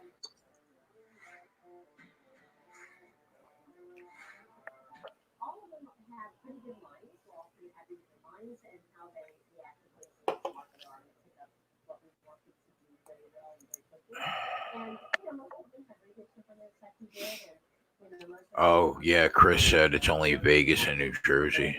Yeah. Well, that blows. Beyond the routine checkups, beyond the not so routine cases. Yeah, it'll be funny. Like I go every once in a while, but when this is all over, I'm definitely looking forward to going back to the casino. You know, it's like you don't realize like what you miss until it's gone, you know? Because I didn't go that often, but now that you know you can't go, it just makes me want to go. You know, look forward to it even more.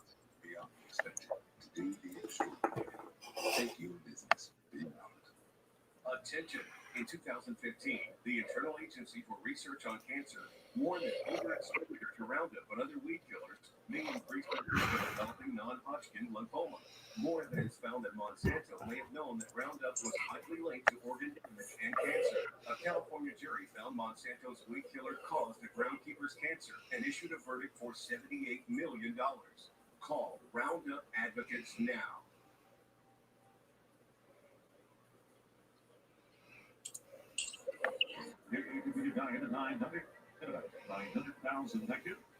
Struck me as a classic distance type horse. The way he moved, his efficiency of his stride. It was freakish victory. It was one of the reasons they made Cupid horse leader to come off a long break like Cupid did. It's almost impossible. And it goes to show you the quality of horse he is.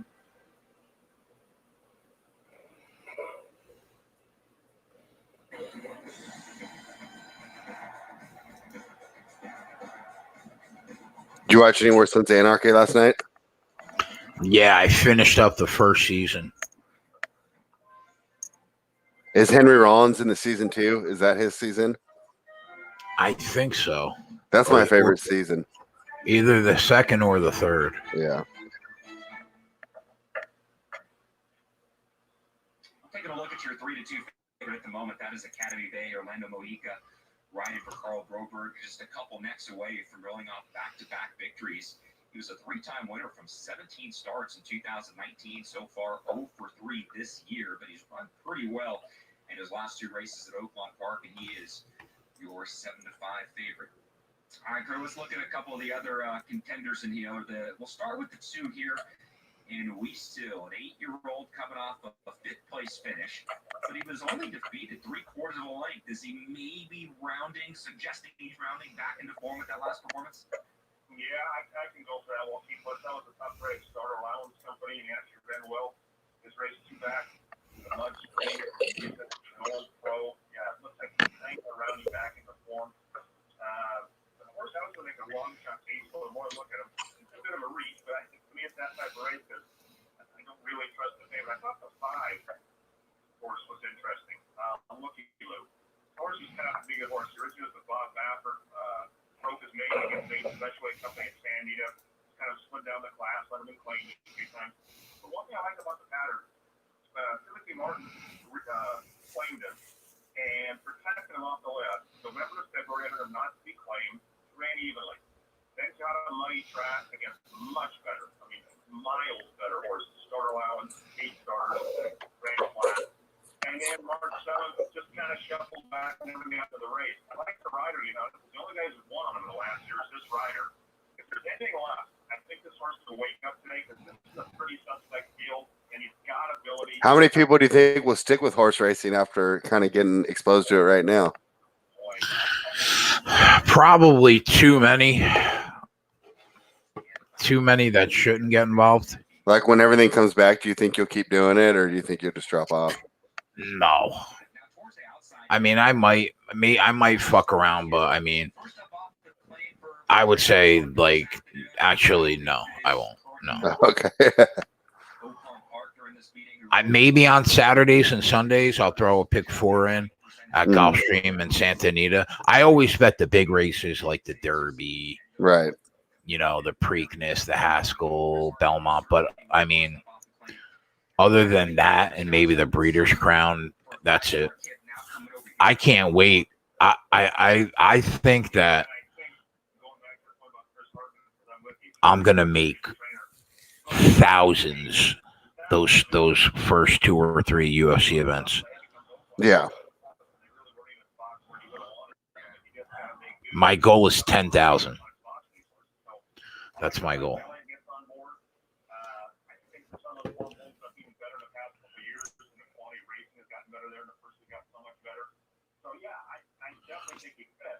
I think I can make that on 3 fights.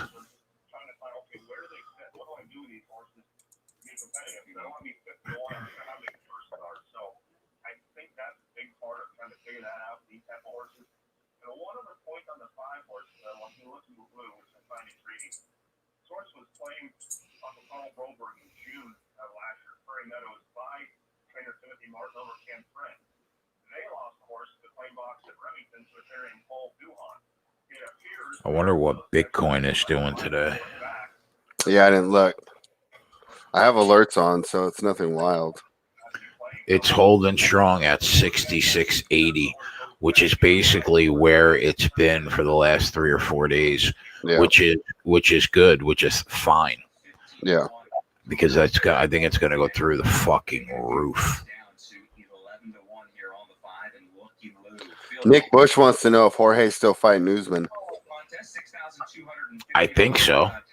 I haven't heard any reason why the fight would be off. But that Khalil Roundtree fight, the Nunes fight, and the Nurmagomedov fight, I'm going to be deep in. Yeah. From East Hill and Academy Bay. Monroe is next. Then comes Suspect the Storm and a recovering Cowboy Cactus Jack. Get the Bling is next. Then 5-Star Kip and the trainer is Looky Lou. Up the backstretch with East Hill and Barry Lee. Matching strides. East Hill's inside, Barry Lee outside. Perfect trip for the favorite, Academy Bay. He races in the third, 2 from the front. Cowboy Cactus Jack is 4th with 3 lengths to make up. Then it's 4 back to Bud Rowe, 5-Star Kip, and Suspect the Storm. Get the Bling is second to last with 8 to close. And the trainer is Looky Lou, and Barry Lee is put away East Hill. Barry Lee to the top of the stretch. 2-length advantage over Academy Bay, who now comes after him in second. Barry Lee leads by 2. Academy Bay is second, 3/4 of a length to Weeds Till, Monroe, and Cowboy Cactus Jack. Barry Lee still fresh up front. He's hand-ridden past mid-stretch and leads by 2.5 lengths. Academy Bay and Weeds Till are battling second and third, but Barry Lee is still in charge. Looky Lou is charging from the back of the pack. When it's Barry Lee clear to the wire, Looky Lou might get second or 5-star Kip. Barry Lee in front. Barry Lee won by 2.75. 5-star Kip got second. Looky Lou third. Close for fourth between Academy Bay and Weast Hill. Well, second start off a 6-month layout this afternoon. Barry Lee goes gate to wire. It looked like a race for a price skirt, and that happens here. Yeah. Did you see Steve Ballmer bought the Forum? No, but that's, I mean, officially, right? But that's been going on for a while, right? Yeah, James Dolan bought it for like $75 million, I want to say, or something, and he bought it for four. He bought it for $25 million. He put $75 million into renovations, and then sold it for $400 million. Quadrupled his money.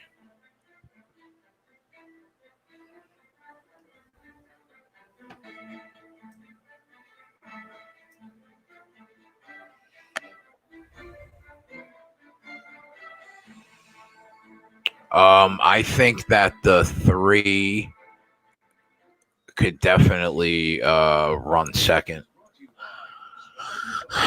It's hard not to give Blue Buff the nod to win this race, but I think the 3, the 4, and the 7 can all run second. Instead of what's here. Others see cracked concrete, run down corners. I see a way to bring pride back to communities. That's why I made Project Backwards and a site with GoDaddy. How will you make your mark? Make the world you want. Attention. The Centers for Medicare and Medicaid Services has officially authorized new benefits that Medicare Advantage plans may include. To get the benefits you deserve, you can call the Medicare Coverage Helpline. Hi, I'm Joe Name. If you're on Medicare, this is important information. I called the Medicare Coverage Helpline and they instantly looked up my coverage. In this one simple call, they offered to enroll me in a plan that includes rides to medical appointments, private home aid, doctors and nurses visits by telephone, and even home-delivered meals. The plan also includes dental, vision, hearing, and prescription drug coverage, all at no additional cost. Don't delay. Call to see if the new benefits are available in your area. Call the number on your screen now. It's free. Call 1-800-775-9500. That's 1-800-775-9500 now. Coming on strong. 2 minutes to start him. On top, coming down to the final 16. Opening up a 2-length lead. Wild about Star, shining big here. In the very one. Testing. 1, 2. The Star Guitar Philly Champagne Diva push the home. It's testing. 1, 2. Nick Bush is asking if you think the Jets are going to keep Le'Veon Bell. I have no idea. I don't think it really matters to the success of the team. I think you could find a running back to do what Le'Veon Bell does cheaper. Of the afternoon at Gulfstream Park, but here are the results and prices for the 6th on the card. And we had a nice price winner, Trixie's Time, returning $35.40 for the win. Angel Rodriguez aboard for the victory for Fernando Abreu, too. And this horse was not impossible. She actually had some back form. I thought she went longer, but she won today at 5 furlongs. So 3-1-4, your official results and prices there for the 6th at Gulfstream Park. As we look ahead to the late pick 4, the 7th race is coming up next, and the conditions of this upcoming race will be a mile and a 16th on the main track for the starter allowance optional claiming event. And I guess I'm just picking all the chalk today, unfortunately. 4 to 5 on the 6th, Blue Buff. This is going to be my top selection as well. Blue Buff has been around for a long time. In fact, he debuted in February of 2017 as a 3-year-old at Gulfstream Park, and it was an impressive victory. He beat some nice horses in there, including the likes of Coppertown, who was second in the Great Treehouse Poke last year. So he is the horse to beat. He's got class. He's trained by John Service, and he is ridden by Luis Saez here today. I mean, when he debuted, the trainer at the time who had Joe Orsino trained him, who's a 6-horse, said he thought he was as good as Red Bullet or Macho Uno. Red Bullet won the Preakness, Macho Uno won the Breeders' Cup Juvenile for Joe Orsino. So obviously he's not trained by him anymore, but he clearly thought this horse had a lot of talent. He's had some hiccups. I bet a pick 4 at Gulfstream. I singled the 6 in this race. Then I in the second race I went all. In the third leg I went 1-8, and in the fourth leg I went all. Cost $100. It's not bad. I think he's probably going I hope I catch a price in the second and the fourth leg. I think that's on him. The blinkers go back on. They've taken them off for the last starts, and he is getting a major class release. Looking at his form, he's faced competition. I mean, he won the Sam Davis last year, which is the prep for the Tampa Bay Derby. He came back and ran in the Tampa Bay Derby. Kevin Taylor says a rumor on ESPN is that college football may be in jeopardy unless the vaccine is found because of the number of students on campus. That makes sense. You have to wonder if things have caught up with him, as he did make the lead last time out, and then he just faded. They went a little bit quickly, but you think. So, I mean, I think the sports will start pretty soon. How long do you think it'll be before we have fans again, though? Right? Because baseball is talking about early June as a startup, but they're not going to have fans in the stadium, are they? Winning a race like this. Another horse that's, I think, I have no clue. Yeah, that's going to be. I'm going to be really interested to see like when it gets back to like full bore, because I can imagine there'll be at least a period of time where it's empty stadiums. And Peter Walder has done okay with him recently. He faced restricted stakes competition 2 starts back in the Rough and Ready, and he did well in that race, and he came back to run an okay third against Blue Buff last time out. He's not a horse that fires his best on a track with moisture in it, and those were the conditions that he had. Yeah, Nick, I'm not surprised that they canceled all the spring practices. It'll just be if we can get things under control in the next couple months. At Gulfstream Park is because of his running style. He likes to close him off with the pace. In fact, he comes from the clouds most of the time. So that running style isn't often conducive to the main track at Gulfstream Park. You want to be Do you think the lady talking bets the races? You want to be mid-pack. It's hard for these horses. Yeah, I do. Coming out of the stretch. she seems like she knows a lot, right? Oh yeah, they all know a ton. So I think all those points, Their whole fucking life is at the track, right? And they usually are all at the same track, so they know the horses that run at that track. They know the trainers, right? They know the conditions, which horse does better when it's chilly, right? Which horse likes it hot, or else he just will run out of real estate in this race. Which jockey was on a bender the night before? I think because they at least have a little bit of positional speed. Now, Blue Buff, he did close off with the pace last time out, but that was going the 1-turn mile. This is a different game at the 2-turn mile and 16. So he's got the class. I do think he's the horse to beat. I think Well Defined, though, could potentially be the pace setter in here. He is a bit untrustworthy, but like I said, on his best day, he could probably pull off a win. The only other horse that I think will be fourth placed in here is the 5 Animal Trick for Rashard and Cricky. His last race, he was on top of the pace. In my opinion, if he wasn't able to win that race on the lead, 24-1, 47-2 for the opening quarter and the opening half, I don't think he's going to be able to pull off a win, considering Well Defined is fast. And if he decides to go to the lead, he's going to have him on his outside breathing down his neck and go going into the first turn. So dynamics might be a little tougher for him here today with the presence of that outside speed. You can see right there on your screen the number. Sonic's Den says if the coronavirus becomes seasonal, as experts predict, are they going to shut down sports every year for 3 months? I have no idea. I didn't even read about that seasonal stuff. He's my pick. We have one more. I would assume that we'll have a vaccine sooner than later. And his born around at 8-1. Here is Pete Aiello with the rest of the load and the call to kick off the late pick 4.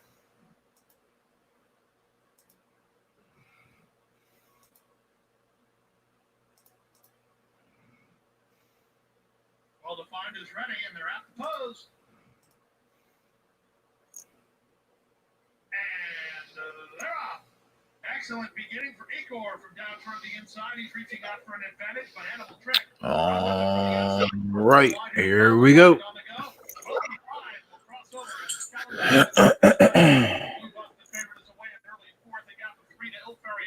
He's actually ahead of 2 today. They are Gray Bow and the SIC.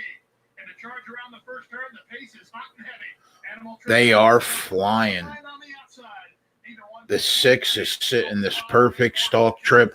I singled the 6 in this race, but if I get through this race, I have all in 2 of the races, and then I have the 2 favorites in the third leg. So we'll see. Yeah. Animal Trick leads narrowly. Well-defined keeps the pressure on while second. Got before Acor, who's still third. Racing in fourth in the 2 path is Blue Buff. He's had a nice setup today, and he has no excuse from there. Well clear of Gray Bow, who's well clear of Yes I See, and a length to the trailer, Il Ferione. Inside half a mile to the finish, to the first wire they go. All right, here comes the 6. Blue Buff making his fucking move. Third, now second, and now he's in front. Blue Buff to the top. Come on, Blue. Pull it off, big boy. Gray Bow and Yes I See try to rally from the back with less than a quarter of a mile to go. Let's to go. The first finish line they go. Blue Buff under very light handling. He's Oh, in front, wow. lightning. This horse should run away. Next year, as Gray Bow is circling on the outside with Yes I See, they've done a lot of work to get second and third. Oh, go ahead, Blue. Go ahead, Blue. Not even hitting this horse. All right, boys. Maybe I can catch 2 huge prices. Delivers as the odds-on favorite. He'll win by as much as he wants. Il Ferione, I think, out finishes Yes I See for second. Gray Bow finished fourth.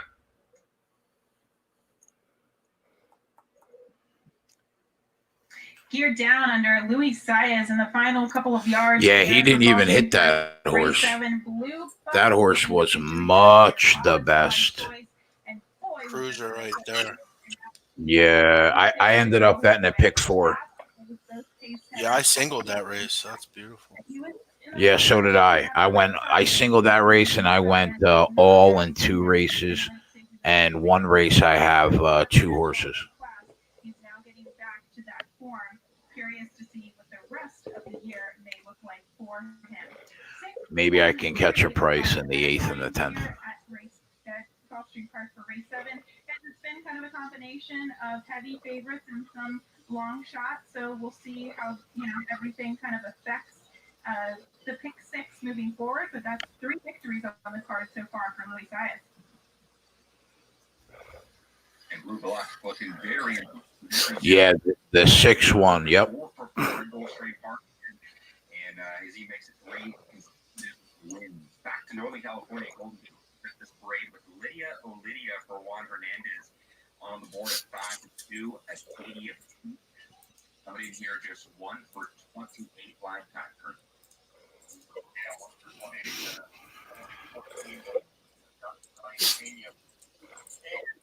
On the outside, Unchaining Melody, Frank Alvarado, and a couple of good races. This should go for Paradise and go up the outside box. Yeah, I'm with the betting public here. Between this field of 6, Kurt, I thought there was 4 horses that you could make a case for. Between the 2, Miss Lucky Lager, the 3, Bounty of Gold, Lydia, the 4, who's facing winners for the first half, and ultimately I settled on the outside horse here in the 6, an Unchaining Melody for the check mark and the win bet here for trainer Tim McCanna. She was gone for a long way out from Anita in May of 2018. I actually took that as well, the 6 there. She won. Golden Gate Fields. Sprinting on the turf at Santa Rosa. Yeah, the guys on the 6. They were going on the turf. 7-2. Yeah, I'm on that. Golden Gate in the past, and that was sprinting on the grass, but she's only had 2 races on the synthetic surface. And those last 2 races, They can't make up their mind. Like every horse is like 2 or 3 to 1. I like her style. She's not as fast to set the pace, but she's not a come from behind horse. So I like her tactical style to sit just off the pace. She's got a good post position to do that in post 6. Frank Alvarado knows her now. He's ridden her in a couple of times. And I think maybe too, she might have just regressed off that good performance 2 starts back where she just missed by a half length. So in 2 races on the synthetic here at Golden Gate Turf, Unchaining Melody has shown that this is her level. This is where she is most competitive at. I'll look for her here. Yeah, and here's much luck, and I love the outside post in these small fields. You get a really nice grip. I got a whoop pay coming up, Jay Bird. Yep. On that $84 one. The one may even make a weird kind of case, but the other 4 this Lucky Logger keeps running solid races. She keeps running well at this trip. Even though she's made the lead in her last 2, if you go 3 back, she instead she has to. She doesn't get close and she can finish a little bit. So I'm going to give Miss Lucky Logger the nod. By the way, Walkie, I don't know if you're old enough to remember the beer Lucky Logger. It was a big beer back in the 70s and the early 80s, and that's how it came. Lucky Lager. So Miss Lucky Logger, I think a long gone beer, but it was pretty popular. Yeah, I think those are the 2 best horses in the race. Remember the beer, but on the subject of beer, Yeah, I grabbed the 6 for a little. I'm gonna bet an exacta with the 2 and the 6. The most random beers I could possibly find when I go to the liquor store. You know me, I'm a bourbon guy. I'm looking, Jay, look at the 3's name. That's what I'm looking for today. Bounty of Gold. Keep some cold ones on the patio cold in the ice chest. I've just been buying some random beers. I love how these guys on TVG like bet a 2 to 5 for $10. Like, why are we even doing that? From Long Beach, and I'm like, how am I not going to buy? You see that, Jay? So I purchased. Yeah, I think they make them. That's why. Yeah, it's funny because they used to all bet like pick 5s and 4s. I don't ever see them do it anymore. They must have got told by the upper management, hey, there's gonna be a lot of beginners. You guys got to start betting race by race. You know what? I haven't had this in a long time. This will get me through tonight. I'll get that nice bottle of wine, and we'll do the best we can. I'm surprised with the prices. They're the double prices. That makes sense. They sold it in boxes. $22, 6.2. $22, 2.6. But the bottles are only 11 ounces, and on the cap of the They're beer, paying the same. on the inside of the cap. So you take the cap off. This is back in college days and parties and those type of deals, and you'd have these riddles on there, which kind of added to the appeal of the beer. The biggest appeal of Milwaukee, especially being in college, very cheap, very inexpensive alcohol back for those days. Oh man, the poor college kid days, man. I do not miss those. Like, what are we getting today? Natty Ice. Oh, can we at least like upgrade to like Keystone or something? There are some things I miss about college days. Those years when you get to scrape it together for the low end stuff. I really do. Hey, Jay. Yeah. On that pick 3, I'm gonna make money actually. Even after that fucking $3 bullshit on the last race. Yeah, there's some Well, that's good. beer choices, some watered down beer choices. What? How much? What's the least you can make? $90. What's the most you can make? 130.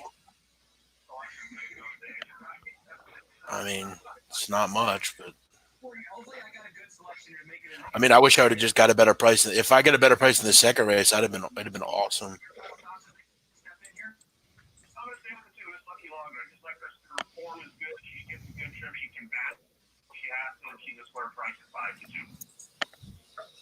Go to Matt Ditterman, he'll load him up and give you the live call. Good luck in the second for the day.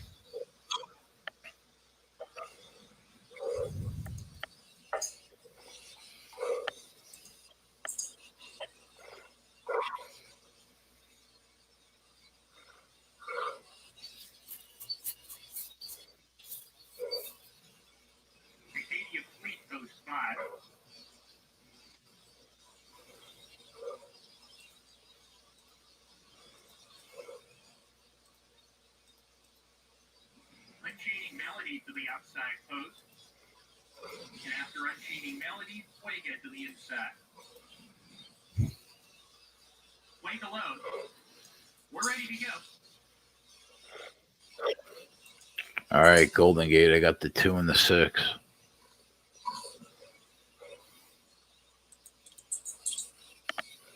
And let her out.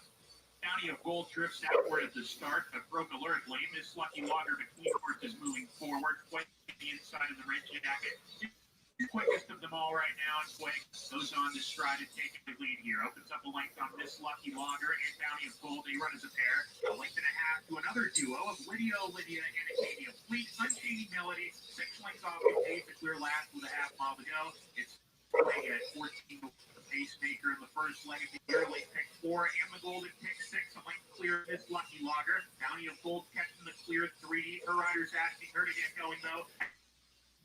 Around the far to Lydia stays on the inside with Acadia Fleet and Unchaining Melody. 4 lengths behind now, trying to produce a rally. Steals into the 3 pass with a quarter mile to go. Fuega cuts the corner, is still the leader. Bounty of Gold asks for her best. Miss Lucky Logger between them. Bounty of Gold gathering momentum. Unchaining Melody getting rolling down the outside, passing runners with a furlong to go. Bounty of Gold has hit the lead, but here's Unchaining Melody on the outside gaining ground. Bounty of Gold has to hold off Unchaining Melody, who's surging under left-handed urging. And Unchaining Melody is hit the lead, and Unchaining Melody will win. Unchaining Melody. Yes. Good shit. What's up, Jay Bird? You get that one? No, I bet the exacta. Come on. Came 6-3 too. Bounty of Gold. What did that close at? 7-2? 5-2. Fuck, man. Here at Golden Gate Fields, 6-3 in a photo across the line. We'll get you that full unofficial order finish. We'll wait for that. We go back to Oaklawn Park. Current race number 5 starts the late pick 5. A mile and 16th is the distance. Here's the 2. Trainer John Ortiz. First of all, nice pick, Joaquin. You got a nice price. That was off third choice. Thank you. 2.5 to 1. Nice pick. Thank you very much. Yeah, we thought it would be only 4 horses really that you can make the case for on the win end. So, yeah, certainly floated up the right direction for Unchaining Melody. It odds of 5-2. Here's the 5, Justin Z in Oaklawn Park, 50 to 1 with Chris Rozier. Spread, you alive, bro? Yeah. I'm just sitting here trying to figure out what I'm going to do with these hands.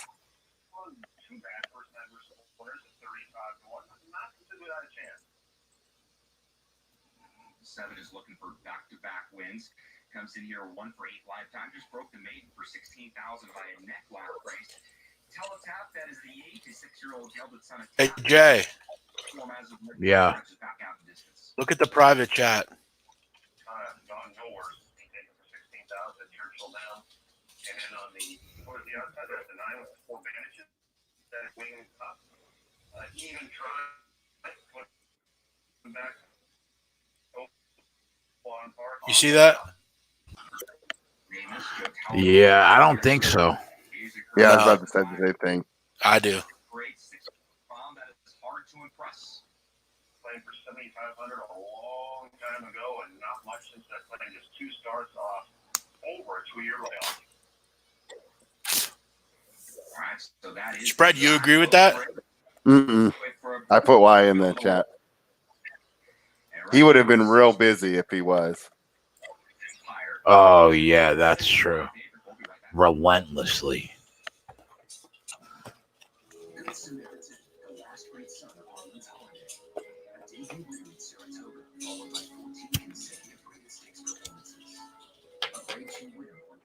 Yeah, but that's a quintessential way to get someone off the scent. Yeah, I mean, if he is, you got to give him credit because that would have been a lot of work.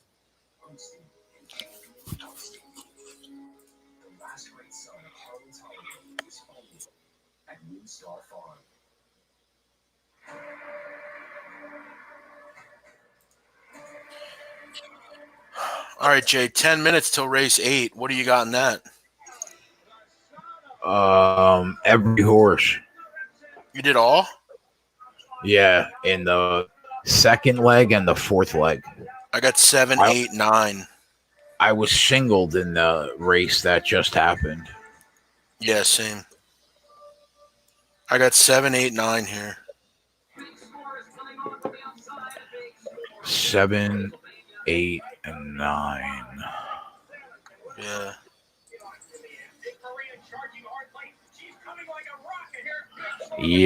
Yeah. I'd like 10 at 15 to 1. They bet them down to 9 to 2 9 to though. 2. These Saw that. fucks. Bigger things to come in 2020. This is Kate. She takes 2 prescriptions. Kate Jack takes on 2. Kate works hard, but thought she had good insurance. But she still pays too much. That's no good. So Kate downloaded the GoodRx app.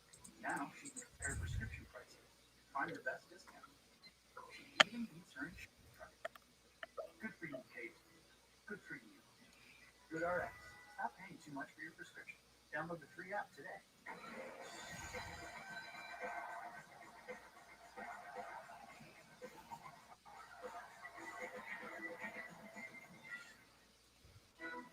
TVG's coverage of live racing is brought to you by Keeneland, selling more graded stakes winners than all other North American sales companies combined.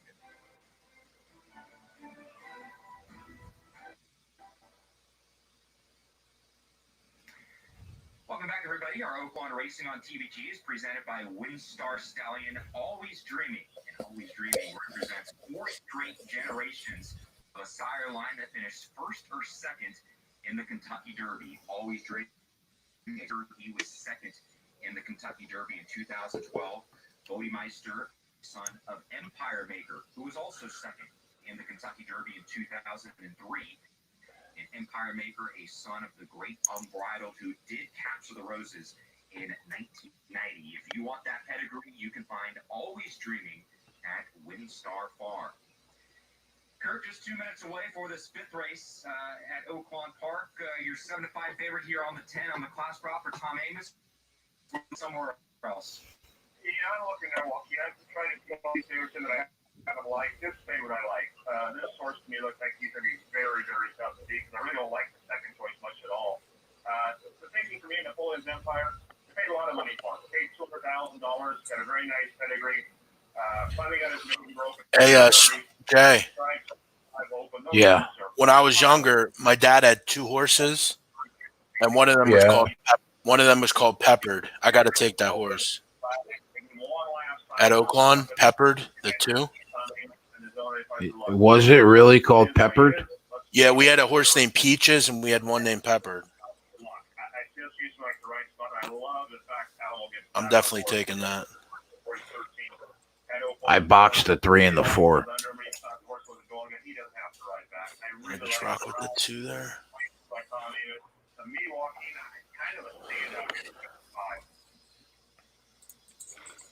That is the 10, Napoleon's Empire. Your current favorite towards the outside. Others getting some looks in here from the public. You have the 2, Peppered. Blinker's going to go back on today for this one. And this is a class drop that I don't know this one, Kurt. A starter allowance and a $30,000 claimer, and he just has not been involved at all. I don't mind a class drop, but performances like that, I'd be leery of. You know, you're on the same page, but that's why I like the favorite so much, because if this is the second choice, I don't see anything encouraging here. It looks like a claim that has not worked out for sure for Philly. North has not been non-competitive races. I don't know how far you have to drop. Blinkers go back on. I just don't like I see in his ball. I'm going to write the winner's circle, but to me, the 10 horse and bigger stands out. All right, well, last look at the board. The 10 you're talking about, Napoleon Empire will step in at 4 to 5 for Talamo and Amos. Big stopper with the call. Puts down the 5th.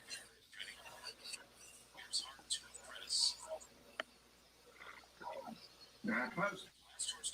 No. Good start for another day at the lake, and please the court. He's locker close up. Peppered's in the mix. Napoleon's Empire moves up. Then comes Georgia Deputy. Wings up was bounced around between horses soon after the start, and Wednesday at the left in the corner very well, and he went right out and crashed into Napoleon's Empire, the favorite. In the pack is Yeah, D-Money, you missed Jeff win one earlier. That was pretty exciting. I could hear my headphones all the way in the other room. Just inside of him. Napoleon's Empire is fifth now. He's traveling well enough. He's got about 5 lengths to make up. The big two in front of Hard to Impress and another day at the lake. Then 2 more back to Georgia Deputy, followed by Wings Up and Cap. And the trainer is still Justin G, and the leader is still Soul Bay. I like where that 2 is. The Bees left Peppered catches the eye. Here's Peppered and Ramon Vasquez. He's third now, about to get into second. Napoleon's Empire and Calamo see Peppered on the move, and the action to go right after him as he does. So Soul Bay's the leader. The 2 challenges are coming from Peppered and Napoleon's Empire. Going to have a new leader at the quarter pole is Peppered. Peppered is the leader. He's a length in front of Napoleon's Empire in second. He's back to Soul Bay in the front. Then Wings Up to the end of the racetrack. Top of the stretch. Peppered up the quarter and Peppered, and now he's opened up a normal lane looking on Napoleon's Empire. Another day at the race, and Wings Up to the outside. Peppered's in the final turn, lead by 2 lengths of place. Another day at the lake, and Napoleon's Empire takes in second and third. Come on, Pepper. Finish it. Another day at the lake, Napoleon's Empire and Georgia Deputy is Peppered. And Peppered won by just over 2. Another day at the lake was second. Napoleon's Empire third. Oh, yeah, Jay Bird. What'd you do? 2-3, right? No, 3-4. Dude, you didn't play my horse? No, it was too late. What's up, D? All right, singles are working out here, too. I like that. The 3 rather, another day at the lake completing the exacta 2-3-10-6 across the line at Oaklawn. 9 stations from just 46 starters. 2019 was another banner year for racing. Dominant performances from SY Sky. UFC, ESPN, and Disney were sued in federal court over claims that UFC programming is inaccessible to the deaf and hard of hearing population because it broadcasts are not closed captioned. A plaintiff who is deaf asserts claims under ADA and New York human rights law. Really? Did you hear that? It might even be the same plaintiff. Someone sued Pornhub for the same reason. Oh, really? I mean, you got to give some of these people credit for getting paid off shit like that.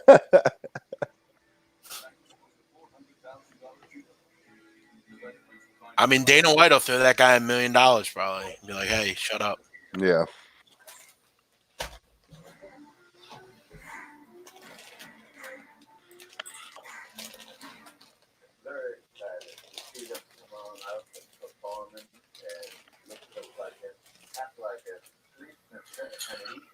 All right, we're about at the post here.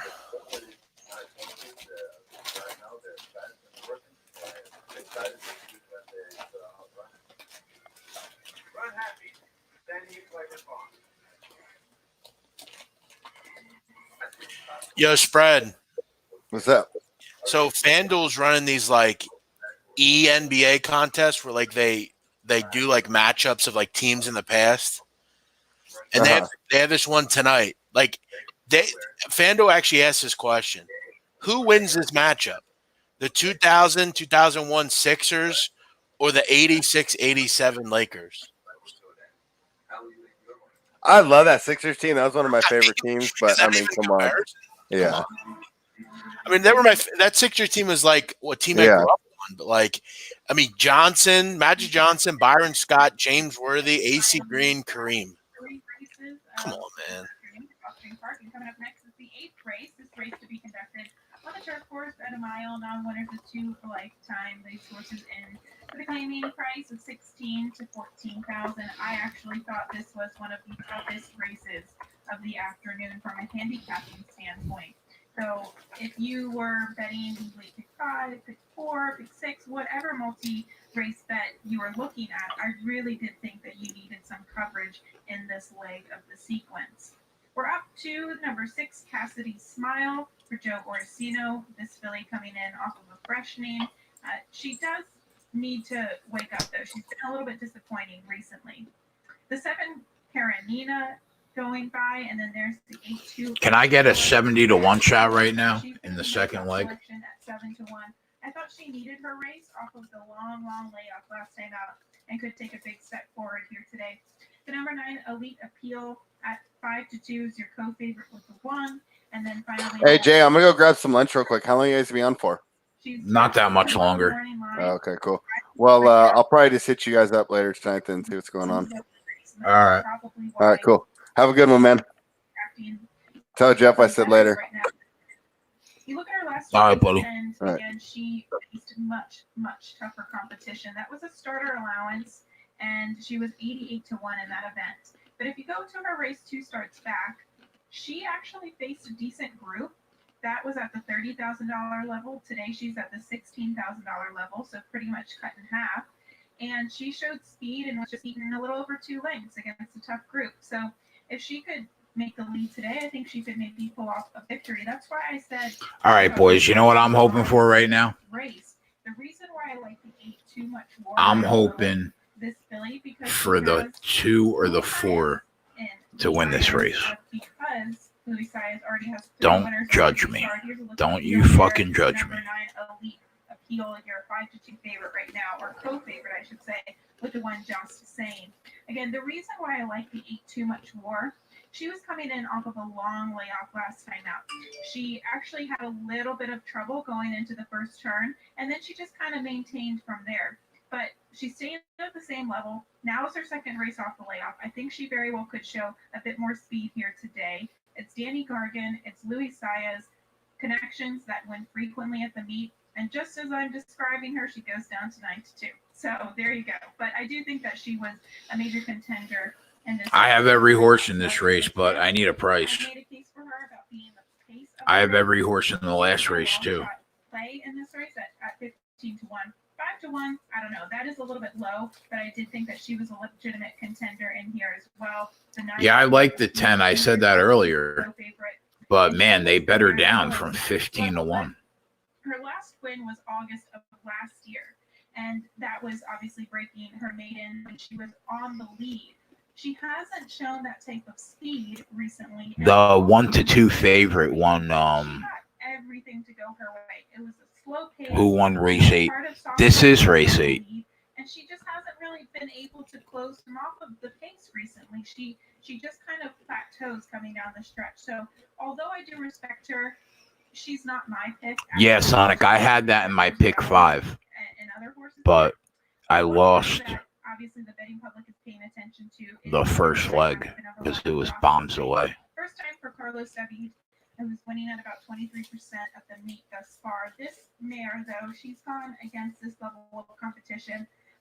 I like the 8, 9, and 10. I think they're the 3 best horses in the race. At this level, going against similar types in the last 5-6 starts. I think a lot of horses can win this race, to be honest. Looks like she gets a nice. Let's go 7, 8, 9, Jay. How about that? Yeah, I'm hoping that the 2, the 4, the 5 get there. Can do no harm. So, maybe today is finally the day. Maybe she's found the right field. Maybe the change of scenery will do her well. But I don't know. At 5-2, a lot of the time, I like in these types of races. What are you going to do with your $1,200 check, Jay?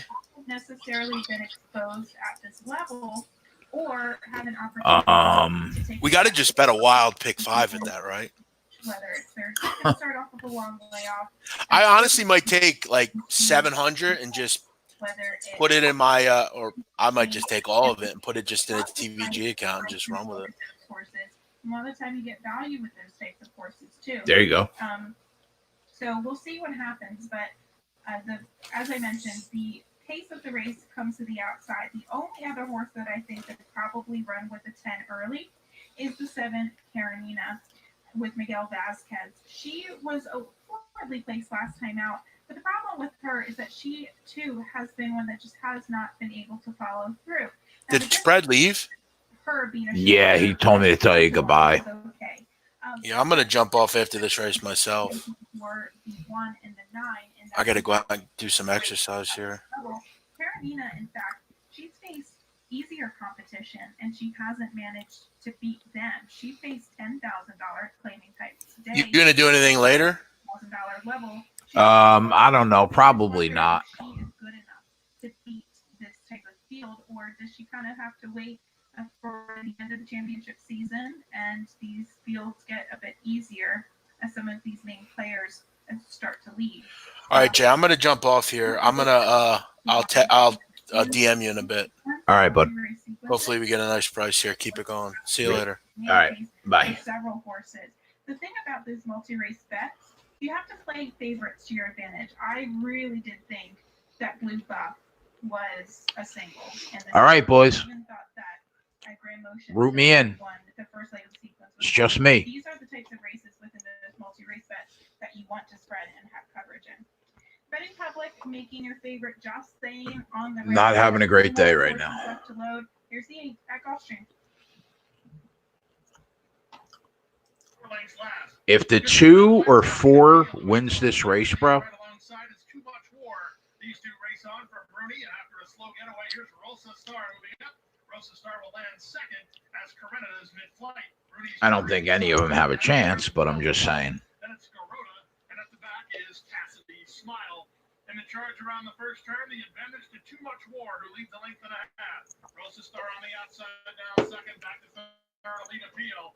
Tugging while fourth is Jocelyn. On her outside goes Corinna, and it's a length and a half to Rooney, followed by Tell Me Mo. Garoda's at the back alongside Cassidy Smile, separated by 7. Yeah, the 8th. This is the 8th now, Sonic. I'll put it up for you, buddy. 5-1 leads 3 parts of the length. Rosa Star on the outside is second. Elite Appeal is a tripped out third. Corinna is in the 2 pass while fourth, followed fifth by Jocelyn, securing the rail position for Rosario, about 4 lengths behind. A gap of 2 to Tell Me Mo, then it's back to Rooney. Outside of her and racing second last is Garoda, and trailing the field is Cassidy Smile. Around the far turn they go. Too Much War bids to make all, leads by half a length. 3 wide in Corinna. Elite Appeal looks loaded, but no place to prove it. At the inside and trying to run home again is Rosa Star. Just saying, going to tip 4 or 5 deep for a run as they're at the top of the stretch. Too Much War comes away with the lead. Elite Appeal is loose and trying to charge well second. Just saying, down the center of the racetrack with Corinna. 1/8 of a mile left to go. Too Much War still the target. Just saying, lunging from between Elite Appeal. Almost home, Too Much War. Just saying, surges on the outside. Here's the line. Too Much War appeared to hang on. Too Much War and Luis Saez in a tight decision over Just Saying. 135 flat. The 8 gets it done at 5-1. I was definitely doing the lean there in deep stretch, just waiting. Although it looked for the close wire to me. With the 8, Too Much War, but a phenomenal ride by Luis Saez, and the pace dynamics kind of changed. Looked really When close to me. Rosa Star, who figured to be the main speed, didn't really break that well. So the 8, Too Much War, she shot out of the gate. She maintained the lead, and it looks like she had enough to hold off the late charge. All right, so we got a 5-1 shot in the second leg. So nice price, 5-1 on the 8. Not great, $12 horse. 1-9 for the 8 at Gulfstream as we send it back to the guys for more. Golden Gate Race 3 coming up. Now I have the 1 and the 8 in the 9th race. And my guess is that the 1 wins at 9-5. It would be great if the 8 won at 9-2.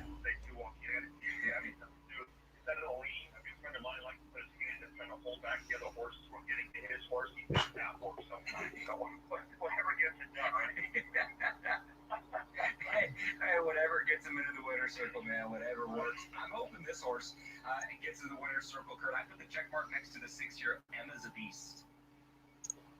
Yeah, she got a nice shot. I agree, walking. Drawn outside, has been stuck inside the last 2 races. Another offspring of Pepper Cat. It's been pretty nice folks who kind of time in North California for years. And then for my brother, 92 rounds things out. Takes a big drop in class off 2 bad races. But a nice big one at Los Al back in December. So maybe see what they say. Well, these class droppers in terrible form, but they wake up when they find their friends a lot of times. And this horse won 8-1, breaking the maiden on the dirt at Los Alamitos, then was overmatched. Santa Anita, and I still believe overmatched last race for my brother. Now the blinker's going to come off. Currently on the board at odds of 5-1. Well, we're looking at your favorite there, Kurt. That is Perfect Sale. And you got to respect her considering what she's done in just her short career. 2 starts, 2 victories, 1 win sprinting, 1 win routing, and now off the claim for Jack Steiner. What are your thoughts on the favorite? Yeah, interesting filly. Well, came because not much pedigree. Purchased for the grand total of $1,300 at a Northern California sale. Owner trainer Jose Bautista managed her very well. Ran a great first time out. She wins 6-1. The filly she beat came back to win. Then he ran her long. It opened her 52. All right, we got 20 minutes to go until the next race at Gulfstream. Rema Racing, the owners been out a long time. They were based up in Washington. They've owned a lot of horses over the years. Jack Steiner, good trainer, spotted well. Looks like they're just putting her where she can win right back. You know, they took her for $6,250, and you got a nice purse here of $13,000. So the pricing makes sense, and she looks like the horse to beat. But for the next selection, I would lean with you on the 6 who figures to get that nice kind of outside trip we've been talking about. Yeah, 9-5, slight second choice at the moment here in Emma's a Beast. And really, I'll take 9-5 if that price holds in here. I just thought this is a 2-horse race, Kurt. I mean, I just didn't see anybody else outside the 4 or outside the 6. So I'll put the check mark next to the 6 here in Emma's a Beast. I thought she ran well in the career debut, going today's distance of 5.5 furlongs. She finished second that day at a huge number at 25-1. She did show more speed in her second career start, but I think part of that too was just, you look at the half-mile split, a 47 and 1/2 mile. She found herself on the front end, but she still took advantage of it, and she went gate to wire. Her worst performance that she has in her form curve for the 6 was on February 23rd. I went back and looked at the race because it looks like there may have been. I kind of like the 2 and the 6 at Golden Gate. That was it. There was no trouble early on. She was just taken back and allowed to settle too far off the pace. And at that particular point, the winner that day, who was your odds-on favorite and went gate to wire, just created too much separation on her, and she wasn't able to overcome that. I can draw a line through that race on February 23rd. I know she's better than that. 6-2 is paying 24. 2-6 is paying 36. Odds-on favorite that defeated her, that went gate to wire. So I thought she had an excuse. 2 starts back, and then last race, I thought she held her own and ran well against tougher competition. So for me, Kurt, I'll look to the 7 here, and Emma's a Beast now 9-5. Yeah, and to your point, though, I think you can actually consult the same way because they changed riders after that February 23rd race, went back to Hernandez. So I agree with you. The 3rd horse that I'm playing the trifecta, maybe getting a price. No, I'm actually down, Sonic. I'm down a couple hundred, buddy.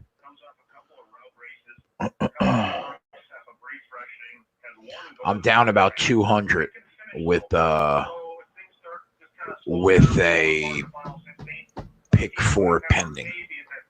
So, but I mean, I made 1,700 last night in blackjack, so can't complain. I'm betting a 2-6 exacta box.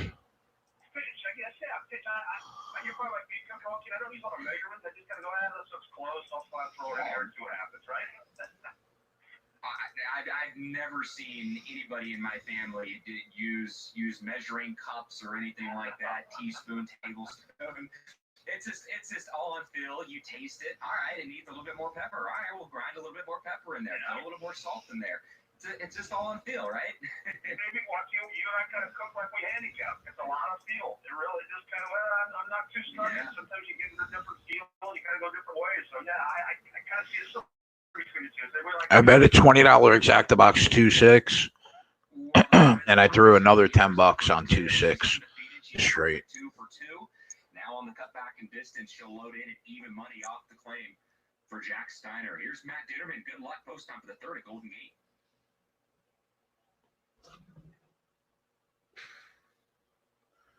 Maybe we'll get it to come out 2-6, pay 35. That'll be $450.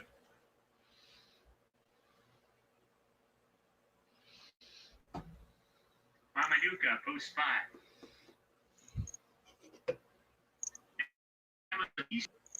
The second to last one to load in.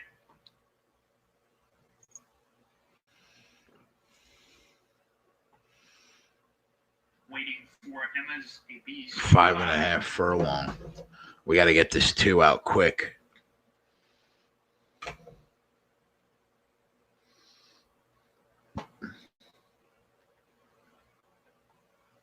For My Brother to complete the line. For My Brother goes in. We're ready to go.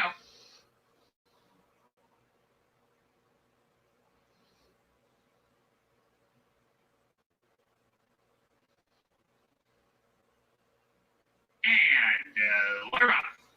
The favorite Perfect Sale is asked for speed. Mamanuka up close with Emma's the Beast. For My Brothers there as well. 3 runners now tussle for the early lead as Mamanuka eases off the leading trio. Perfect Sale going on to take an arrow lead here on For My Brother back in second. Emma's the Beast conceding the lead third down the rail. A gap of 3 now to Mamanuka with Princess Rio. Then comes Teaspoon of Pepper and Commissionist. That duo at the back of affairs as the 7 runners charge into the far turn. Perfect Sale has the lead still clearly by a length and a half. For My Brother already being sent after the leader's second. Emma's a Beast striding forward, snatching that second position on the inside, now peeling off the rail. A length back to Teaspoon of Pepper. Mamanuka's dropping back, passed by Princess Rio, 3 lengths behind under a ride. And Commissionist is the trailer as they swing off the turn. Emma's a Beast makes a sustained run after Perfect Sale. And those 2 locked in battle with a furlong to go. Emma's a Beast is taking control. Emma's a Beast about a half length on top, making a length. Perfect Sale beaten in second at the rail. And Emma's a Beast coming to the finish has an arrow lead. Perfect Sale's coming back, but Emma's a Beast is hanging on. 6-4, man. It's been that kind of fucking day. Final lust for the final furlong. Third goes to Commissionist, then Mamanuka, Princess. Fucking A, man. 6-2. It comes out 6-4-2. Like it's going to be 6-4-3. Oh, 6-4-3. Just off the pace, was able to tip out at the top of the stretch and collect the second lifetime win. You're the favorite, Kurt, down on the inside. Perfect Sale came back and made a late challenge of it, but ran well in defeat. But victory goes to Emma's a Beast here. Yeah, nice selection, Joaquin. You got a nice 9-5 on you, and I agree it was a 2-horse race. And Joaquin, when you watch horses, whether the grade 1 horses or the 62.5 climbers, you can see horses who have try and want to. And Perfect Sale is a good example of that. You look at the 3 races she's run. She's not a world beater, but man, does she try hard because she would beat and she wouldn't give up and actually galloped out all right. I respect those kind of horses. I don't care if they're grade 1 winners or 62.5 winners. 6-4-3 unofficially. Golden Gate back to Oaklawn Park we go for the start of the late pick 4. $10,000 claimers going a mile. Espacito was the one already up to the 4 here, who was scratched rather. Adulator is the 5 for Randy Morse. Just the way to get in trouble fast here at the table. You split 10. Nice win last time out. Thumbs up for $10 a day. Martin Garcia rides back. Cristo. Remember this horse, Kurt, for Costa Ronas and John Sadler? I remember he was on the Triple Crown Trail for a little bit. The year California Chrome won. I remember he finished behind California Chrome in the San Felipe Stakes back in 2014. You got a great memory. He finished second in the Sham, also behind Midnight Huck. That was a highly regarded Gaffer horse owned by the Blackhawks coach at the time, Joel Quenneville. And then you're right, third behind California Chrome, still banging it out. Colt signed Xavier Rhodes to a 1-year contract from the Vikings. Now, as time has passed, Xavier Rhodes is a fucking beast. And he's had 47 lifetime starts and turned out to have a nice racing career. First or second in 20 of those 47 races. Cristo's on the board right now at odds of 7-1. Do have a scratch of the force to reduce down to a field of 8. And right now, Espacito with 4 minutes out is your 9-5 favorite coming up in race 6 at Oaklawn. The idea for this very event was first hatched here. A series of championships to settle which horses were the fastest. It's a vision that has grown, not unlike the yearlings born here every year, each of whom carries the hopes of being crowned a champion. In 2020, the world's best returned to the birthplace of racing, Keeneland Racecourse, for the 37th Breeders' Cup World Championships. I guess we'll call it a day, boys. I have the, just to tell you what I have for anybody that's, I have the 1 in the 8 in the 9th race, and then I have everybody in the 10th race. So we'll see how that goes. I might be back later on with the boys to hang out for a while, but I am not sure. Possibly, but we'll see. But until I see you guys next time, love you guys. Talk to you later.